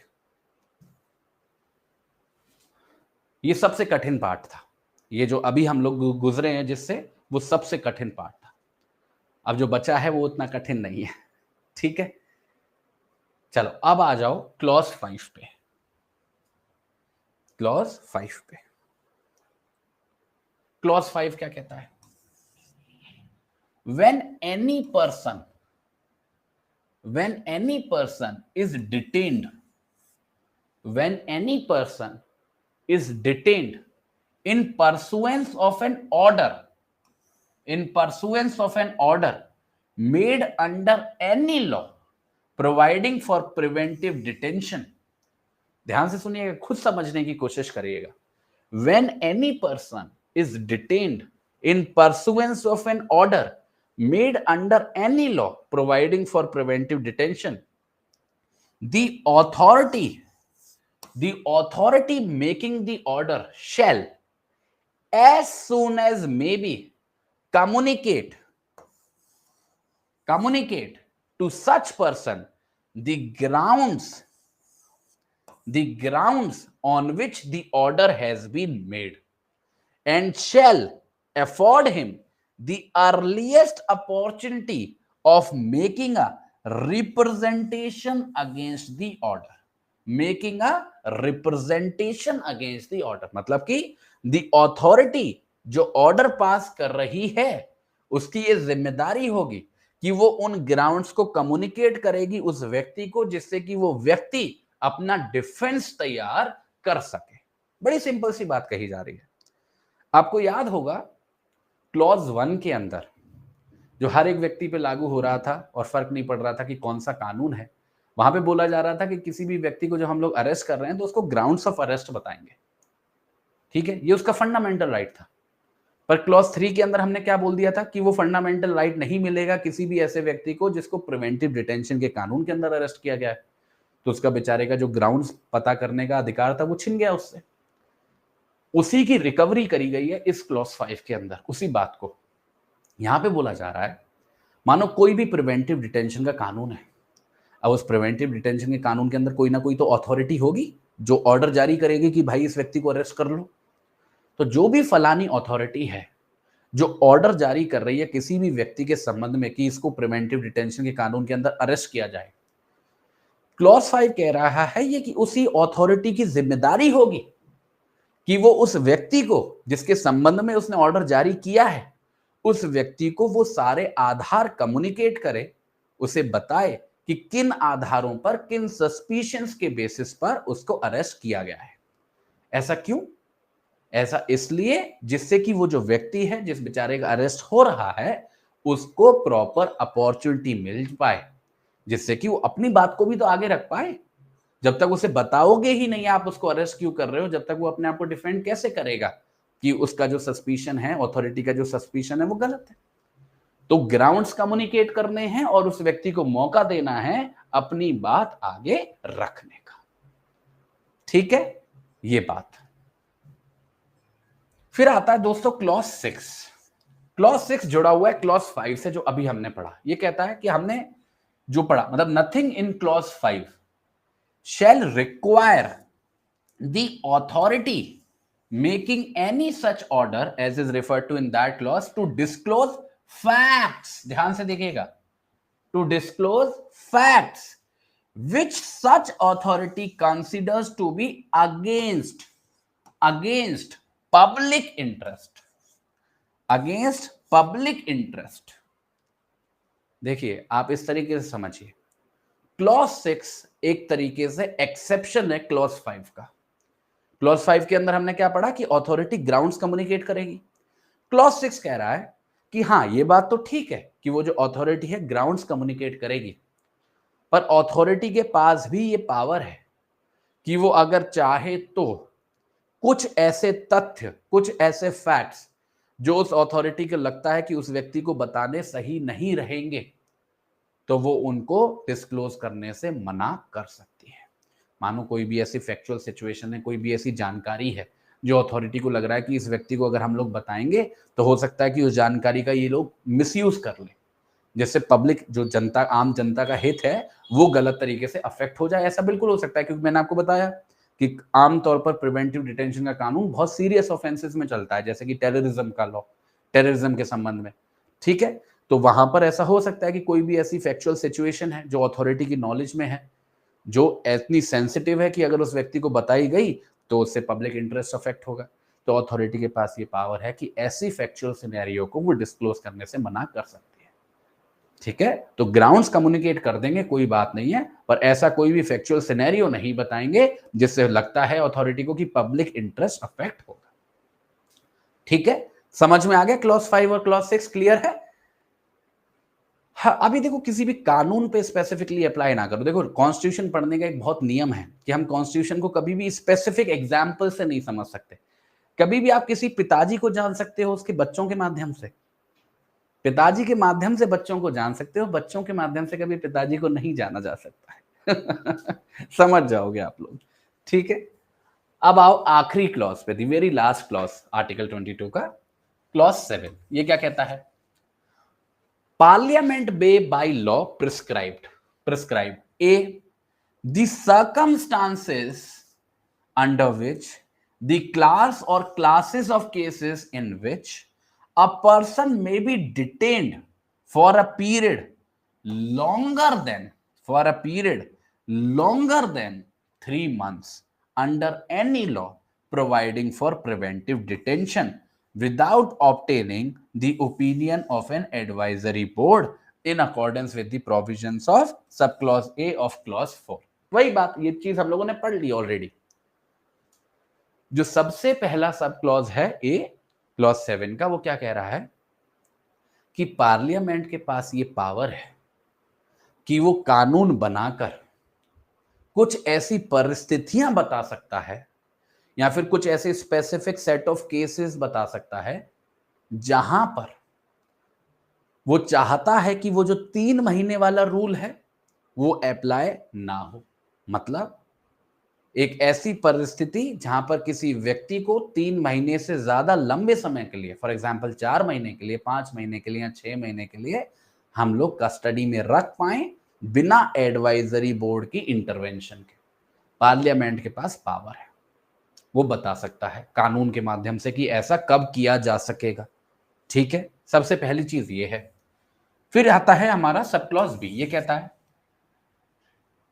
पार्लियामेंट के पास पावर है कि वो लॉ बना सकती है prescribing the maximum period for which any person may in any class or classes of cases be detained under any law providing for preventive detention.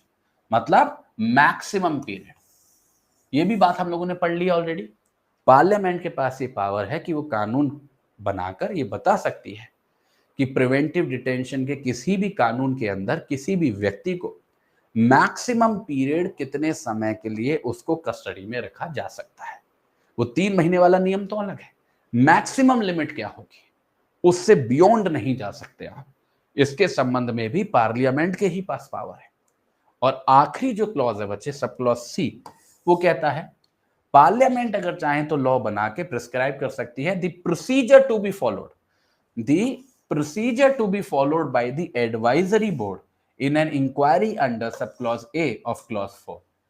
अब हमने ये तो बोल दिया कि अगर आपको 3 महीने से ज्यादा किसी को कस्टडी में रखना है तो एडवाइजरी बोर्ड कॉन्स्टिट्यूट होगा, वो अपनी रिपोर्ट दाखिल करेगा। इस पूरी जो प्रोसेस है इसमें क्या प्रोसीजर अप्लाई होगा, एडवाइजरी बोर्ड क्या क्या कदम उठाएगा, क्या क्या स्टेप लेगा, वो सारा प्रोसीजर प्रोवाइड करने की भी पावर पार्लियामेंट के ही पास है।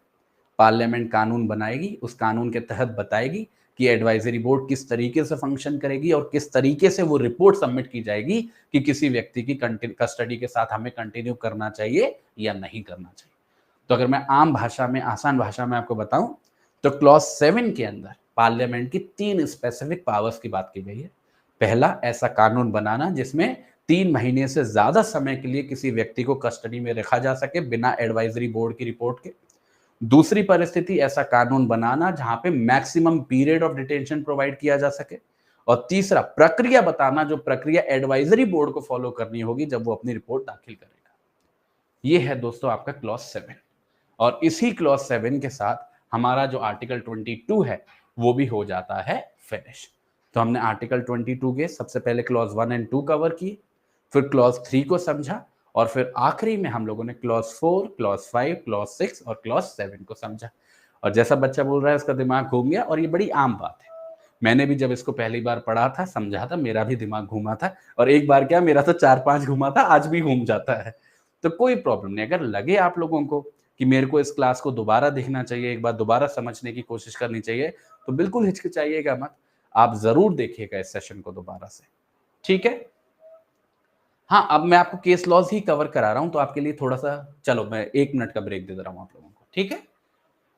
तो हम लोग 5:10 पे हैं, 1 मिनट का ब्रेक लेते हैं, फिर 1 मिनट के बाद केसेस को कवर कर लेंगे जो हमारे आर्टिकल 21 के और 22 पे कवर है, ठीक है। चलो आ जाओ, पानी वगैरह पी लो, पानी पीने से काफी फर्क पड़ता है।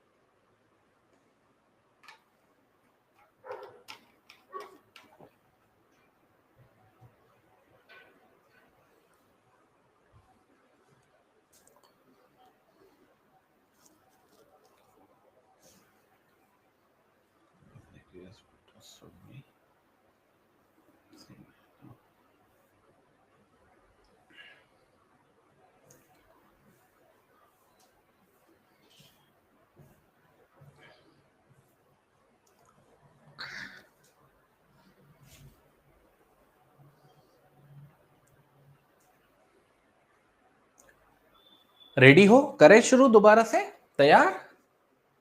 बहुत ज्यादा बचा नहीं है, ठीक है। तो मैं आपको ये फटाफट से जजमेंट समझा देता हूँ, ये जजमेंट करने के बाद आपको कुछ क्वेश्चंस वगैरह की प्रैक्टिस करा देता हूँ। फिर मुझे लग नहीं रहा कि समय बच पाएगा आज आर्टिकल 23-24 के लिए। देखो, एक बात बच्चे मैं आप सभी लोगों से आज शेयर करना भी चाह रहा था आप लोगों से। देखिए बच्चों, हम लोगों को थोड़ा सा स्पीड पकड़ के चलना पड़ेगा, ठीक है, ज़रूरी है, क्योंकि काफ़ी अच्छा खासा सब्जेक्ट मैटर अभी बचा हुआ है जो हम लोगों को कवर करना है कॉन्स्टिट्यूशन सब्जेक्ट के अंदर। और देखिए, आप लोगों की भी एक समय की सीमा है, ठीक है। तो उस हिसाब से थोड़ा सा हम अपनी स्पीड को भी बना के चलेंगे। मैं वैसे तो पुरजोर कोशिश करता हूँ अपनी तरफ से कि एक मतलब बहुत ज़्यादा तेज़ ना भागूं, आराम आराम से चलूं जिससे सारी बातें समझ में आ जाएं, बट फिर भी एक लेवल ऑफ स्पीड तो हमको मेंटेन करनी पड़ेगी, क्योंकि सब्जेक्ट बहुत बड़ा है, बहुत बड़ा सब्जेक्ट है हमारा कॉन्स्टिट्यूशन, ठीक है। तो थोड़ा सा स्पीड मेंटेन करने की कोशिश करेंगे हम लोग, ठीक है। बच्चे, हमारे पास एक ही महीना है, यही महीना है, इस महीने में हम लोगों को खत्म करना है कॉन्स्टिट्यूशन, ठीक है। और अभी काफी कुछ बचा हुआ है कॉन्स्टिट्यूशन में हमारे लिए कवर करने को, ठीक है। चलो आ जाओ, अब हम लोग केस को पढ़ते हैं। सबसे पहला जो केस हम लोग कवर करने वाले हैं वो है Maneka Gandhi versus Union of India. ये 1978 का केस है दोस्तों। यहां पे बोला जा रहा है, personal liberty in article 21 is of wildest amplitude and covers variety of rights. The procedure established by law should be just, fair and reasonable. Sorry. Law means having elements of principle of natural justice. Principles of natural justice. अब देखिए, मान लीजिए, suppose कीजिए आप answer लिख रहे हो article 21 के ऊपर, ठीक है। अब वहां पर आपको एक्सप्लेन करना है कि पर्सनल लिबर्टी का मतलब क्या है। अब देखिए, मेनका गांधी जजमेंट आपकी कैसे सहायता करेगा उसको समझने की कोशिश करिएगा। Personal liberty in article 21 is of widest amplitude. मतलब ये जो शब्द है, ये जो एक्सप्रेशन है पर्सनल लिबर्टी, ये बहुत कॉम्प्रिहेंसिव मीनिंग रखता है। जैसे मैंने आपको ये बात बोली भी थी कि आर्टिकल 19 के अंदर जो लिबर्टीज प्रोवाइड की गई हैं, जो फ्रीडम्स प्रोवाइड की गई हैं, वो बहुत स्पेसिफिक है।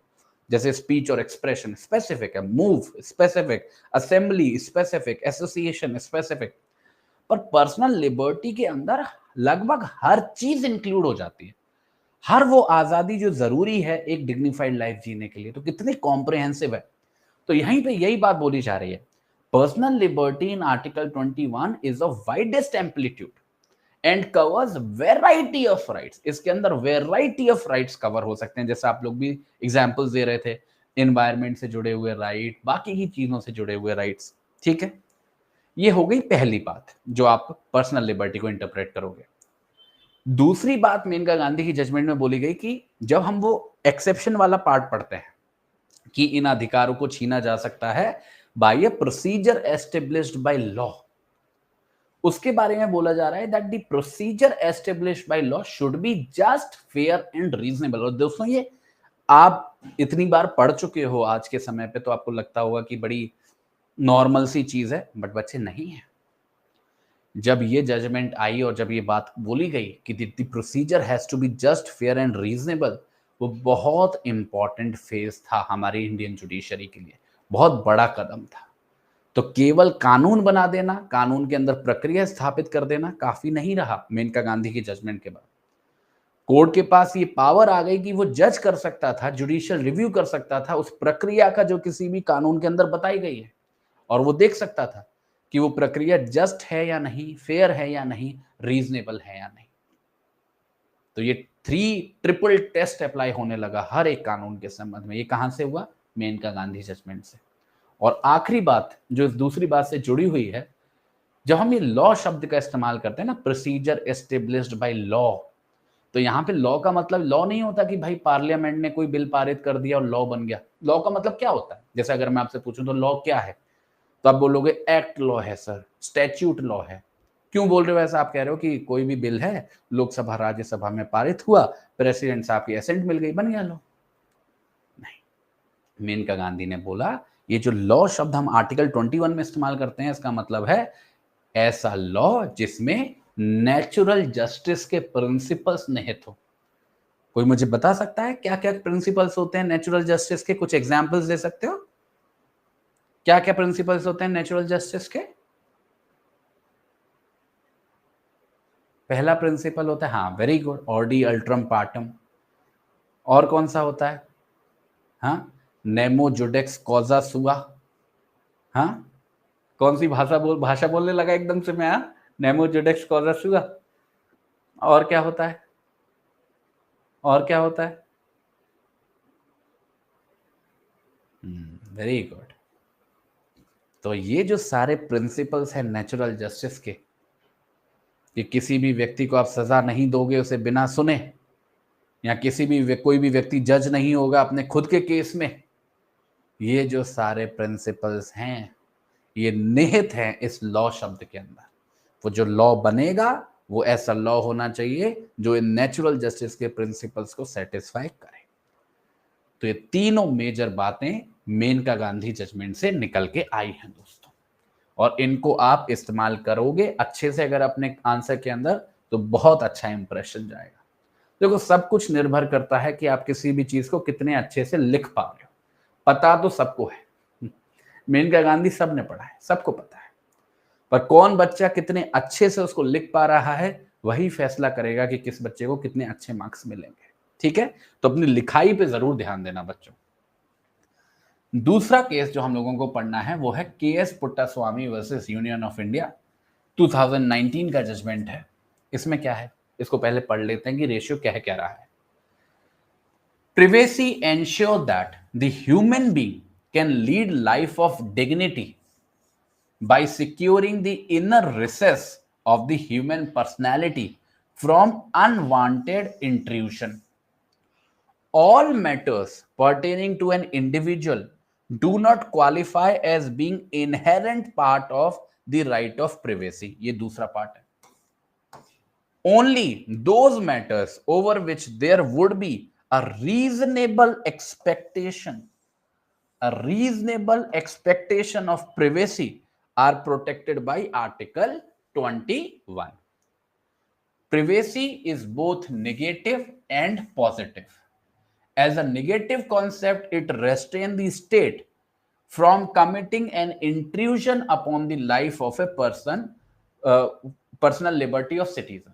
As a positive obligation, it imposes an obligation on the state to take all necessary measures to protect the privacy of an individual. ये तीसरा पार्ट है। देखिए, बारी बारी से समझेंगे कि क्या क्या बातें बोली जा रही हैं पुट्टास्वामी के जजमेंट के अंदर। जो सबसे पहली बात है, सबसे महत्वपूर्ण है, इस जजमेंट के अंदर प्रिवेसी के राइट को डिग्निटी से जोड़ा गया। क्योंकि मैंने क्या बोला था, आर्टिकल 21 में लाइफ का मतलब ये नहीं है कि मैं सांस ले रहा हूं, वहां पे लाइफ का मतलब है अ डिग्निफाइड लाइफ।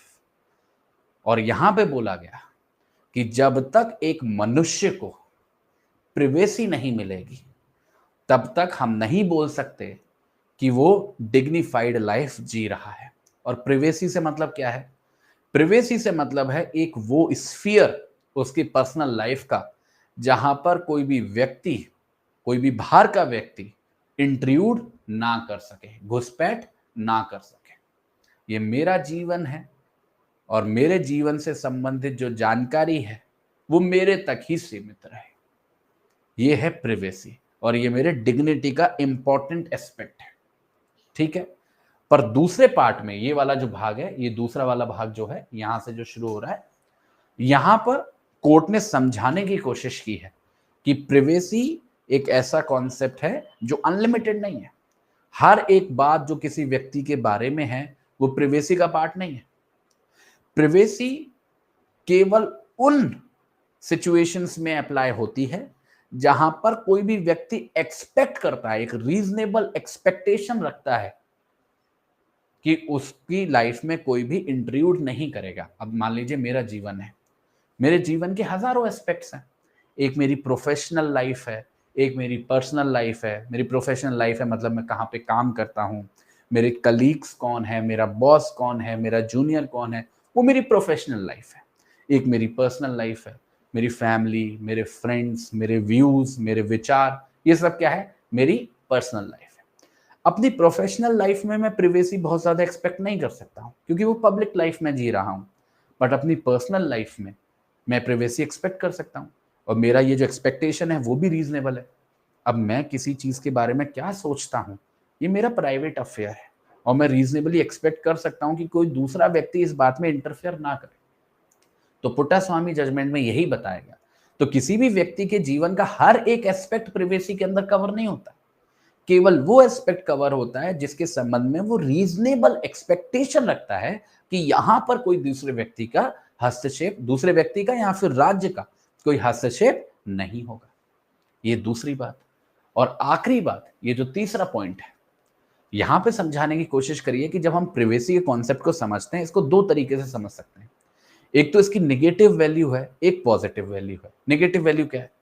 जब हम प्रिवेसी को नेगेटिवली देखते हैं तो हम बोलते हैं कि राज्य बिल्कुल भी घुसेगा नहीं मेरी पर्सनल लाइफ के अंदर, मेरी प्रिवेसी को बिल्कुल इंट्रूड नहीं करेगा, राज्य का कोई लेना देना नहीं है उस सारी जानकारियों से जो मेरी पर्सनल है, जो मेरी प्रिवेसी का पार्ट है। ये क्या है? नेगेटिव कॉनोटेशन है। इसी तरीके से पॉजिटिव कॉनोटेशन होता है जहां पर मैं राज्य से बोलता हूं कि राज्य मेरी सुरक्षा करो, मेरी प्रिवेसी की सुरक्षा करो, फलाने व्यक्ति को, फलानी कंपनी को, फलाने प्राइवेट पर्सन को रोको कि वो मेरी प्राइवेट लाइफ में ना घुसे। तो नेगेटिव कॉन्सेप्ट में मैं राज्य को रोक रहा हूं कि वो इंट्रूड ना करे मेरी प्राइवेसी, और पॉजिटिव कनोटेशन में मैं राज्य की सहायता मांग रहा हूं कि वो मेरी प्राइवेसी को प्रोटेक्ट करे।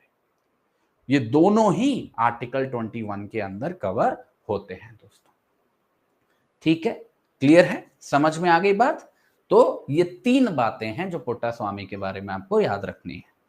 ठीक है बच्चे, दूसरे पॉइंट में बस बोल रहा हूं कि किसी भी व्यक्ति के जीवन की हर एक बात प्राइवेसी की पार्ट नहीं होती है। अब मैं किस जगह पे काम करता हूं, ये प्राइवेसी का पार्ट नहीं है। मेरा ऑफिस कहाँ है, प्राइवेसी का पार्ट नहीं है। मेरे पास कौन सी गाड़ी है, प्राइवेसी का पार्ट नहीं है। These are all public information. पर मैं कौन से भगवान में मानता हूं, कौन सी पॉलिटिकल पार्टी मुझे पसंद है, ये सब मेरा प्राइवेसी का पार्ट है। ठीक है, क्लियर है? चलो अगली जजमेंट पे आते हैं। अगली जजमेंट का नाम है दोस्तों MC Mehta versus Union of India 2019। MC Mehta कई सारे हैं तो फर्क करना पड़ता है। यहां पे क्या बोला जा रहा है? It is an established principle of law that the right to life as envisaged in article 21 of the constitution includes right to a decent environment, right to a decent environment, the right to live in an environment free from smoke and pollution follows from the quality of life, which is an inherent part of article 21 of the constitution. The right to live with human dignity becomes illusory in absence of healthy environment. और MC Mehta देखकर आप इतना तो समझ गए होंगे कि environment के संबंध में ही कोई बात बोली गई होगी, पर देखिए बड़ी महत्वपूर्ण बात बोली गई है। वही वाला कॉन्सेप्ट है, अ डिग्निफाइड लाइफ। जैसे डिग्निफाइड लाइफ के लिए प्रिवेसी जरूरी है पुट्टास्वामी के हिसाब से, वैसे ही एक डिग्निफाइड लाइफ के लिए एक क्लीन इन्वायरमेंट, एक डिसेंट इन्वायरमेंट जरूरी है एमसी मेहता के हिसाब से।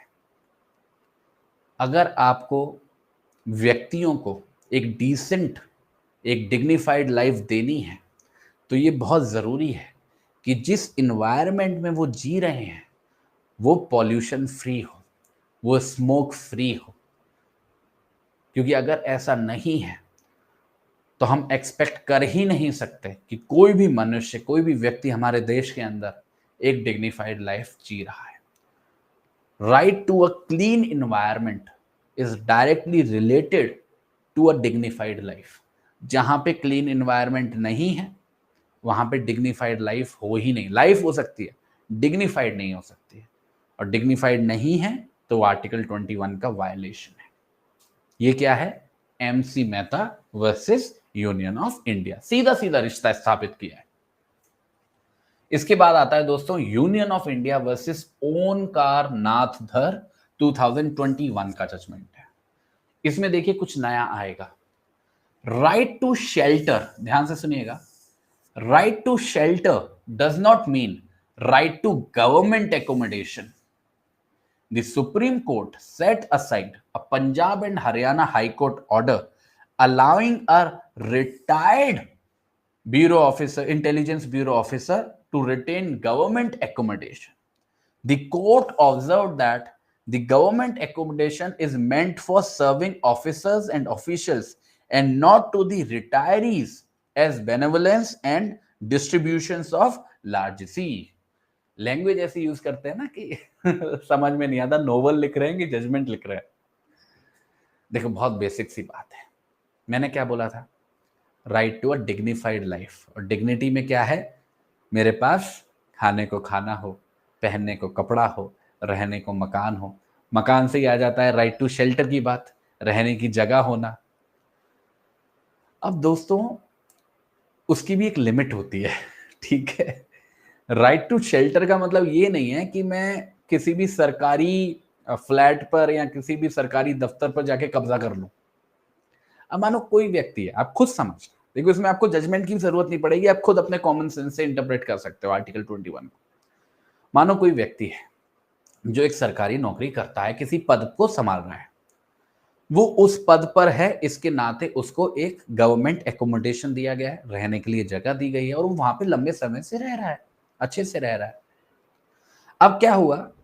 उसकी जो पद है, उसका जो टर्म है वो खत्म हो गया, उसकी रिटायरमेंट की एज आ गई और वो रिटायर हो गया। अब ऑब्वियस सी बात है कि वो गवर्नमेंट एकोमोडेशन जो है वो उसके पद के साथ जुड़ा हुआ था, उसकी कोई पर्सनल प्रॉपर्टी तो था नहीं, वो तो एक बेनिफिट था जो उसको उस पद के साथ मिल रहा था। अब वो पद उसके पास रहा नहीं तो बेनिफिट भी छिनेगा ही छिनेगा। अब अगर ऐसी परिस्थिति में वो जो व्यक्ति है वो ये क्लेम करने लगे कि आप मेरे से अगर ये घर को छीन रहे हो तो मेरे आर्टिकल 21 का वायलेशन कर रहे हो, मेरी डिग्निफाइड लाइफ छीन रहे हो, मेरा राइट टू शेल्टर छीन रहे हो, तो आपको क्या लग रहा है ये ऐसा करना किस हद तक ठीक होगा? आपको लग रहा है ये सही है? अगर लग रहा है सही है तो वाई टाइप करो, अगर लग रहा है गलत है तो एन टाइप करो। क्या ऐसा क्लेम करना कि मेरा आर्टिकल 21 का वायलेशन हो रहा है, क्यों ऐसा क्यों बोल रहे हो आप? किसी से आपका घर तो छीन रहे हो आप, क्यों? क्योंकि बेटा वही वाली बात, राइट टू शेल्टर का मतलब ये थोड़ी ना कि मैं अपने पड़ोसी की प्रॉपर्टी पे जाके कब्जा कर लूंगा सरकार की प्रॉपर्टी पे जाके कब्जा कर लूंगा। राइट टू शेल्टर तो तब आता है जैसे मानो कोई मेरा ही घर है, अब मेरे ही घर से कोई मेरे को जबरदस्ती निकालने की कोशिश करे तो मेरा फंडामेंटल फ्रीडम वायलेट हो रहा है, तो मेरा फंडामेंटल राइट वायलेट हो रहा है, बिल्कुल हो रहा है। पर कोई सरकारी प्रॉपर्टी है जो मेरे को मिली थी क्योंकि मैं कोई पद संभाल रहा था, मैं उस पद को नहीं संभाल रहा हूं, तो ऑब्वियस सी बात है मेरे को वो प्रॉपर्टी छोड़नी पड़ेगी क्योंकि मेरी प्राइवेट प्रॉपर्टी थोड़ी ना। तो इसको हम वायलेशन नहीं मानेंगे आर्टिकल 21 का, सिंपल सी बात है। ठीक है, क्लियर है, समझ में आ गया? ओंकारनाथ धार का केस। इसके बाद इसके बाद अगला केस है Lakshmibai Chandradagi versus state of Karnataka 2021। अब देखिए आप सब लोगों को इंटरेस्ट आएगा इस जजमेंट में। Right to marry a person of one's choice is integral part of article 21। खुश हो गए होंगे आप सभी लोग। The consent of the family और कम्युनिटी और clan is not necessary once two adults enter into wedlock and their consent has to be piously given primacy। अब कितने लोगों के चेहरे पे मुस्कान आ गई है इस जजमेंट को पढ़ के? पहले तो मेरे को आप ये बताओ, हाँ कितने लोग एकदम खुश हो गए, अरे वाह अब तो मैं कर लूंगा। हाँ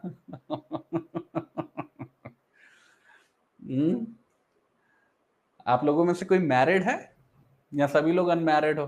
अच्छा ऑलरेडी मैरिड, अच्छा चलो कोई बात नहीं, ठीक है, मैं आपका दुख समझ सकता हूं, मैं भी उस दुख से गुजर रहा हूं हाँ, हल्की तो मुस्कान आई होगी मैरिड हो तो भी।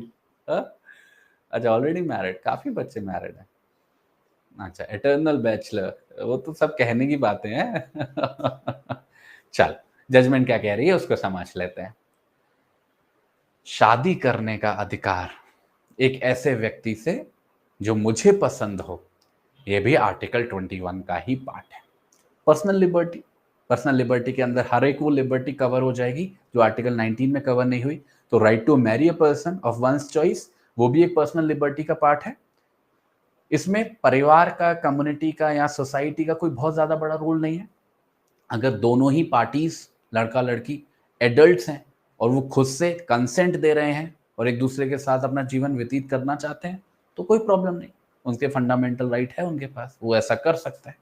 ठीक है, पर हमेशा लाइफ में प्रैक्टिकल रहना बच्चा, इमोशंस में मत बहना। इमोशंस 2-3-4 साल में खत्म हो जाते हैं सारे के सारे, आखिरी में रह जाते हैं प्रैक्टिकलिटी, वही करना जो आपके लिए ठीक हो। ये जजमेंट में नहीं लिखा है, मैं बोल रहा हूं ठीक है, जजमेंट में नहीं लिखा है। चलो चलो ठीक है, चलो फटाफट से क्वेश्चंस को कर लेते हैं, फिर आपके जो भी डाउट्स वगैरह हैं उनको फटाफट से ले लूंगा। आ जाओ, पहला question, which of the following rights must be granted to a person upon arrest under article 22(1)? 22(1) की बात हो रही है। The right to silence, the right to a speedy trial, the right to consult a legal practitioner, right to self representation in court। देखो कितना जल्दी, very good, बहुत बढ़िया, ये इंडिकेशन है कि आपको समझ में आया। दूसरा क्वेश्चन देखो, who is responsible for communicating the grounds of detention to the detained person under article 22(4)? The detainee's family, the court, the authority making the detention order, the police. बताओ किसकी जिम्मेदारी है? वेरी गुड, बहुत बढ़िया, C. तीसरा question, what action must the advisory board take before the expiration of the initial 3 month detention period? क्या action लेना चाहिए एडवाइजरी बोर्ड को? Report to the detainee's family, review the detainee's criminal record, issue a public statement, report on the necessity of detention. क्या करती है advisory board? किस बारे में रिपोर्ट दाखिल करती है कि इस व्यक्ति को 3 महीने से ज्यादा रखना है या नहीं? तो D is the right answer. In what circumstances can a person be deprived of their life or personal liberty? Article 21. Only during wartime, only in cases of severe criminal activity, only with approval from international organizations, only according to legally established procedures. Very good, बहुत बढ़िया, समझदार बच्चे आप सभी लोग। Last question, which of the following best summarizes the state's responsibility regarding education? Education is a privilege, not a right. Education is a choice, not mandatory. Education is a fundamental right for all children aged 6 to 14 years. Education is only for those who can afford it. बताओ? Very easy. Education is a fundamental right for all children aged 6 to 14 years. ठीक है? चलिए, इसी के साथ दोस्तों हम लोगों ने आज अपना आर्टिकल 21 और आर्टिकल 22 को कवर कर लिया है। मैं आप लोगों को बता दे रहा हूं, कल से मैं स्पीड थोड़ी सी बच्चों बढ़ाने वाला हूं। कल से हम लोग कल का जो हमारा सेशन होगा उसके अंदर हम लोग कोशिश करेंगे कि आर्टिकल 23, 24 और 20 मतलब कोशिश करेंगे कि आर्टिकल 23 से लेके 28 तक का एजेंडा हम लोग कम से कम कवर करके ही जाए। ठीक है, चले अब मुझे फटाफट से बता दो अगर किसी भी बच्चे को कोई भी डाउट है। देखो, डाउट के संबंध में मैं आपको कुछ रूल्स बता देता हूं। आपको कोई बात नहीं समझ में आई है तो आपको पूछना पड़ेगा, बेटा क्या बात नहीं समझ में आई है। आप ऐसे मत बोलिएगा सर आर्टिकल 22 को रिपीट कर दो या 22 के क्लॉज 4 को रिपीट कर दो, क्योंकि अगर आपको रिपीट ही करना है तो आपको क्लास देख लो दोबारा, वो आपको वीडियो में सारा कंटेंट मिल जाएगा, सारी चीजें मिल जाएंगी। रिपीट करने की रिक्वेस्ट मैं नहीं लूंगा। कोई भी स्पेसिफिक क्वेश्चन है कि वो चीज नहीं समझ में आई, वो वाली बात जो आपने बोली थी सर, उसको मैं बताने के लिए आप सभी लोगों के लिए यहाँ पे हाजिर हूं। बताइए सर।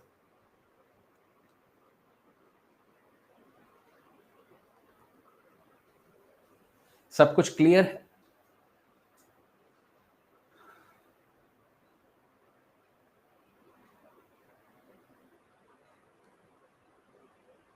ऑफिस, अच्छा ऑफिस ऑफ प्रॉफिट और ऑफिस ऑफ ट्रस्ट का क्वेश्चन पूछ रहे हो? ये बात तो हम लोगों ने कल भी डिस्कस की थी ना बेटा। देखो, ऑफिस ऑफ प्रॉफिट या ऑफिस ऑफ ट्रस्ट जब हम इस एक्सप्रेशन को यूज करते हैं तो हम कहना चाह रहे हैं कि कोई भी व्यक्ति सरकार के लिए काम कर रहा है, सीधी सी बात है। ऑफिस ऑफ प्रॉफिट हम उसको तब बोल देते हैं जब उसको सैलरी प्राप्त हो रही है।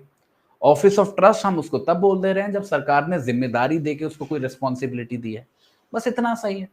स्पेसिफिकली कभी आपसे नहीं पूछेंगे कि ऑफिस ऑफ प्रॉफिट और ट्रस्ट में डिफरेंशिएट करके बताओ।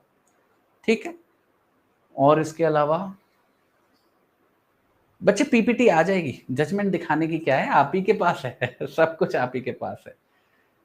पीपीटी आपकी अपलोड हो जाएगी, मैं अभी भेज दूंगा।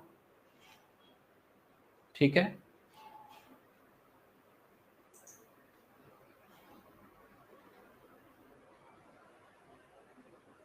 हाँ देखो परमिशन से ही होगा लाई डिटेक्टर टेस्ट। अगर नहीं परमिशन होगी तो नहीं होगा, नहीं दे सकते, मजबूर थोड़ी ना कर सकते हो आप किसी को। ठीक है, हाँ शक के आधार पर, मतलब किसी ने कोई अपराध नहीं किया है इसलिए फिर भी उसको अरेस्ट कर लिया क्योंकि हमें लग रहा है कि वो अपराध करने वाला है।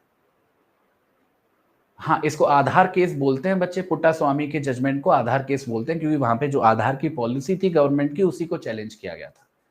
थोड़ा सा पढ़ना शुरू कर दो आप सभी लोग, है ना। इस काफी बेसिक बेसिक सी चीजें हैं, ये सब चीजें आपको पता होनी चाहिए पहले से। सर आपने अच्छा लाई डिटेक्टर वाला हो गया, और बताओ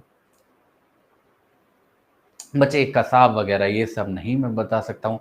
जो सब्जेक्ट मैंने पढ़ाया है उससे मेरे से आप पूछो। ये सब ना पॉलिटिकल स्टेटमेंट्स होती हैं, we can't go into all this. हम तो यहाँ पढ़ने आए हैं। ठीक है, पुलिस अरेस्ट करने के बाद जो 24 आवर्स के अंदर जज के सामने ले जाएगी तो टाइम काउंट नहीं होगा। हाँ, ट्रेवलिंग टाइम काउंट नहीं होगा बेटा। वन जजमेंट ज्ञान कौर, बच्चे देखो जजमेंट कितनी भी कर लो फिर भी आपको ऐसी 50 जजमेंट मिल जाएंगी जो आपने नहीं की होंगी ठीक है, तो जजमेंट के बारे में आपके पास खुली छूट होती है। जो जजमेंट आपको समझ में आए, आपको लगता है कि ये इसको भी मैं डाल सकता हूँ आर्टिकल 19 में या 21 में या किसी भी फलाने का आर्टिकल, आप दिल खोल के डालो, मेरी तरफ से कोई रेस्ट्रिक्शन नहीं। आपको कोई और जजमेंट पसंद आ रही है, ये वाली पसंद नहीं आ रही है, आप बिल्कुल डालो। मैं तो बस वो बोलूंगा कि इतनी भी ज्यादा पढ़ने की जरूरत नहीं है, उतनी ही पढ़ना जितना एग्जाम में लिख पाओ। ठीक है। 24 बच्चे, जो जर्नी में टाइम खर्च होगा वो काउंट नहीं होगा। इसमें क्या समझ में नहीं आया? अब मेरे को 2 घंटे लगे एक जगह से दूसरी जगह जाने में, तो वो 2 घंटे काट दूंगा मैं 24 घंटे में से, बस।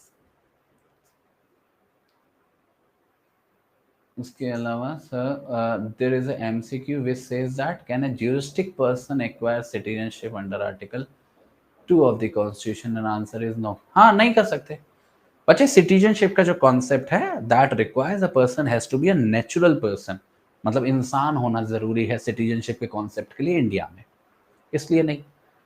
सर, सेल्फ इंक्रिमिनेशन से पूछ सकते हैं? हाँ पूछो, क्या क्या नहीं समझ में आया पूछो।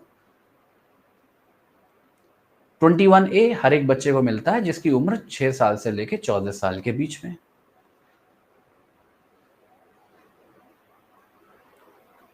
हाँ साक्षी, आधार से जुड़ा हुआ है बेटा। सर आपसे कल बताए थे, हाँ ये तो अच्छा हो गया।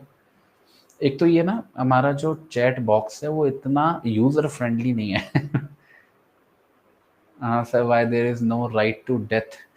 राइट टू डेथ में मत जाओ, क्योंकि यूथनेशिया का जो कॉन्सेप्ट है वो इतना कंफ्यूजिंग है ना, आपको निचोड़ देगा। मत जाओ उस डिबेट में, ठीक है। उस डिबेट में जाना अपने आप में सर पीटने वाली बात है। ठीक है, कि राइट टू डेथ है या नहीं है, हजारों जजमेंट हैं, हजारों इंटरप्रिटेशन हैं।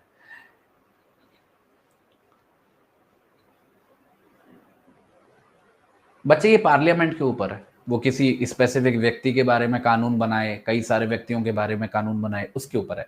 कानून बनाने की पावर पार्लियामेंट के पास है, आर्टिकल 22 के अंदर, ये इंपॉर्टेंट है। Compel to be a witness का मतलब किसी को मजबूर नहीं किया जाएगा गवाही देने के लिए। मजबूर, कंपेल का मतलब है मजबूर करना। हाँ शिवानी, मैं समझ रहा हूँ बेटा, मैं भी चाहता हूँ कि हर चीज़ हम लोग एक सही स्पीड से करें, पर हमको सिलेबस भी कंप्लीट करना है। ठीक है, तो हमको दोनों ही चीज़ों को साथ में लेके ही चलना पड़ेगा, और आप लोगों को मेरा इस चीज़ में साथ देना ही पड़ेगा। अब आप लोगों को हर चीज़ में 50 बार रिपीट करूंगा तो कभी सिलेबस कवर नहीं हो पाएगा। ठीक है, तो समझते भी चलेंगे, बस चीज़ों को कवर करते हुए भी चलेंगे। अभी फंडामेंटल राइट्स चल रहे हैं, थोड़ा सा इंपॉर्टेंट टॉपिक चल रहा है, इसलिए मैं थोड़ा सा अभी आप लोगों को ढील दे रहा हूं। इसके बाद जब अगले टॉपिक पे बढ़ेंगे तो थोड़ा सा स्पीड लेके चलेंगे, टारगेट लेके सेशंस को कंप्लीट किया करेंगे। उससे फर्क नहीं पड़ता बेटा, एक्यूज परमिशन देगा या नहीं देगा, प्रोसिक्यूशन की जिम्मेदारी है कि वो एविडेंस लेके आए। ठीक है।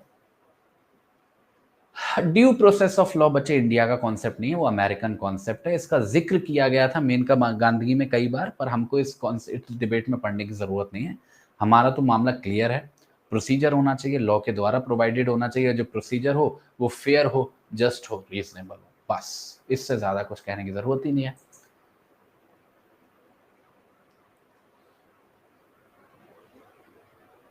केस चल रहा है तो राइट टू लाइफ नहीं होगा? ये कैसी बात कही बच्चे? हर एक व्यक्ति के पास राइट टू लाइफ है, चाहे उसके ऊपर केस चल रहा हो चाहे ना चल रहा हो, सबके पास है बेटा। वोकेबलरी अगर आपको बच्चे इंप्रूव करनी है तो इसका सबसे आसान तरीका है कि आप अंग्रेजी भाषा की जो मटेरियल है उनको पढ़ो। ठीक है, जैसे किताबें पढ़ो, कोशिश करो। अब देखो, अब आप तैयारी कर रहे हो, इस समय पे आप कुछ नोवेल वगैरह पढ़ोगे तो समय आपका बर्बाद होगा। तो कोशिश करो कि न्यूज़पेपर पढ़ लो। न्यूज़पेपर पढ़ोगे तो वो आपके लिए यूजफुल भी होगा और आपकी वोकेबलरी भी स्ट्रांग हो जाएगी। बच्चे, एनिमी एलियन की कौन बात कहाँ पे मैंने की थी, और प्रिवेंटिव डिटेंशन की मैंने बात कहाँ पे की थी? आपने दोनों को मिक्स कैसे कर दिया? विभा बेटा, दोबारा क्लास देखना आप। विभा वर्मा, आपको दोबारा क्लास देखनी होगी, क्योंकि एनिमी एलियन की बात मैंने क्लॉज 3 में की थी एक्सेप्शन के तौर पर। उसके बाद एनिमी एलियन का दोबारा जिक्र नहीं आया है। ठीक है।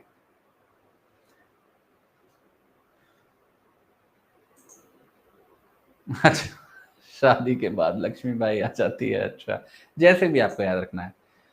24 hours doesn't mean complete 24 hours, may be. हाँ बच्चे, मैक्सिमम लिमिट है कि 24 घंटे के अंदर आपको लेके जाना है, जल्दी से जल्दी, पर मैक्सिमम इस 24 घंटे के अंदर। टाइम काउंट होगा अरेस्ट होने से लेकर मजिस्ट्रेट के पास ले जाने तक। Sir judicial review, what do you have mentioned in Maneka Gandhi, I did not get that.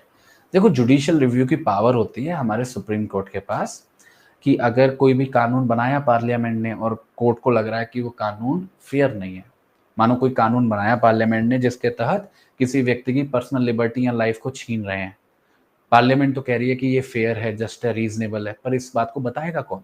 इस बात को बताएगा supreme court. Supreme court judicial review करेगा उस कानून का और बताएगा कि सच में जो प्रक्रिया बताई गई है वो फेयर है या नहीं, जस्ट है या नहीं, रीजनेबल है या नहीं। इसी को बोलते हैं जुडिशियल रिव्यू की पावर। पढ़ाऊंगा मैं आगे, आएगी ये चीज, ये कॉन्सेप्ट आएगा। बच्चे, राइट टू डाई का कोई फंडामेंटल राइट नहीं है, उसको कोशिश की जाती है आर्टिकल 21 में ट्रेस करने की। अगर आप इतने इंटरेस्टेड हो राइट टू डाई में तो आप गूगल पे सिंपल से सर्च करना यूथनेशिया इन इंडिया, यूथनेशिया, ठीक है, EUTHANISA, यूथनेशिया इन इंडिया। तो आपको वो पूरा, आप, मुझे लग रहा है कि 5 मिनट के रीड में पूरी बात बता देगा कि क्या है, ठीक है। That CCTV footage contains information which is personal to an accuse, नहीं मैंने ऐसा नहीं बोला बेटा। सीसीटीवी के अंदर जो इन्फॉर्मेशन है वो पर्सनल नहीं है, भले ही कैमरा मैंने लगाया हूं जैसे कोई डॉक्यूमेंट पर्सनल नहीं हो सकता, वैसे ही कोई इन्फॉर्मेशन जो कैमरा वगैरह में रिकॉर्डेड है पर्सनल इन्फॉर्मेशन का मतलब है जो मेरे दिमाग में है, जो केवल मेरे पास है, मेरे पास उसका एक्सेस है, ऐसी सिचुएशन, ठीक है। तो मैं किसी को मजबूर कर सकता हूँ कि कैमरा की रिकॉर्डिंग दो, पर मैं किसी को मजबूर नहीं कर सकता बताओ तुम वहां पे थे या नहीं, समझ गए।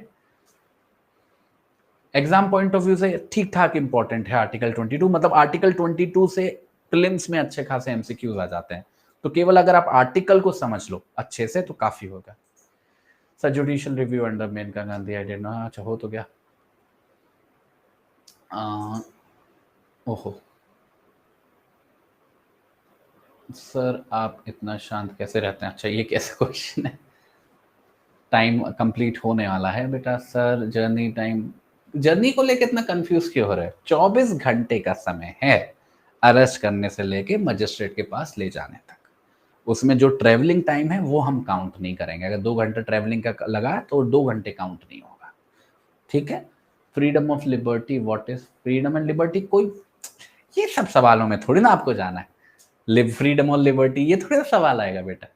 मैंने क्या आपको एक चीज सिखाई थी मैंने पहली क्लास के अंदर, जब भी किसी चीज में अपना दिमाग खर्च करो तो सोच लेना कि वो सच में दिमाग खर्च करने लायक चीज है एग्जाम में आएगी क्या। कई बार हम ऐसी चीजों पे अपना दिमाग खर्च कर देते हैं जिनका कोई सर पैर नहीं होता है। Sir judicial review point under main, हाँ वो तो गया बेटा।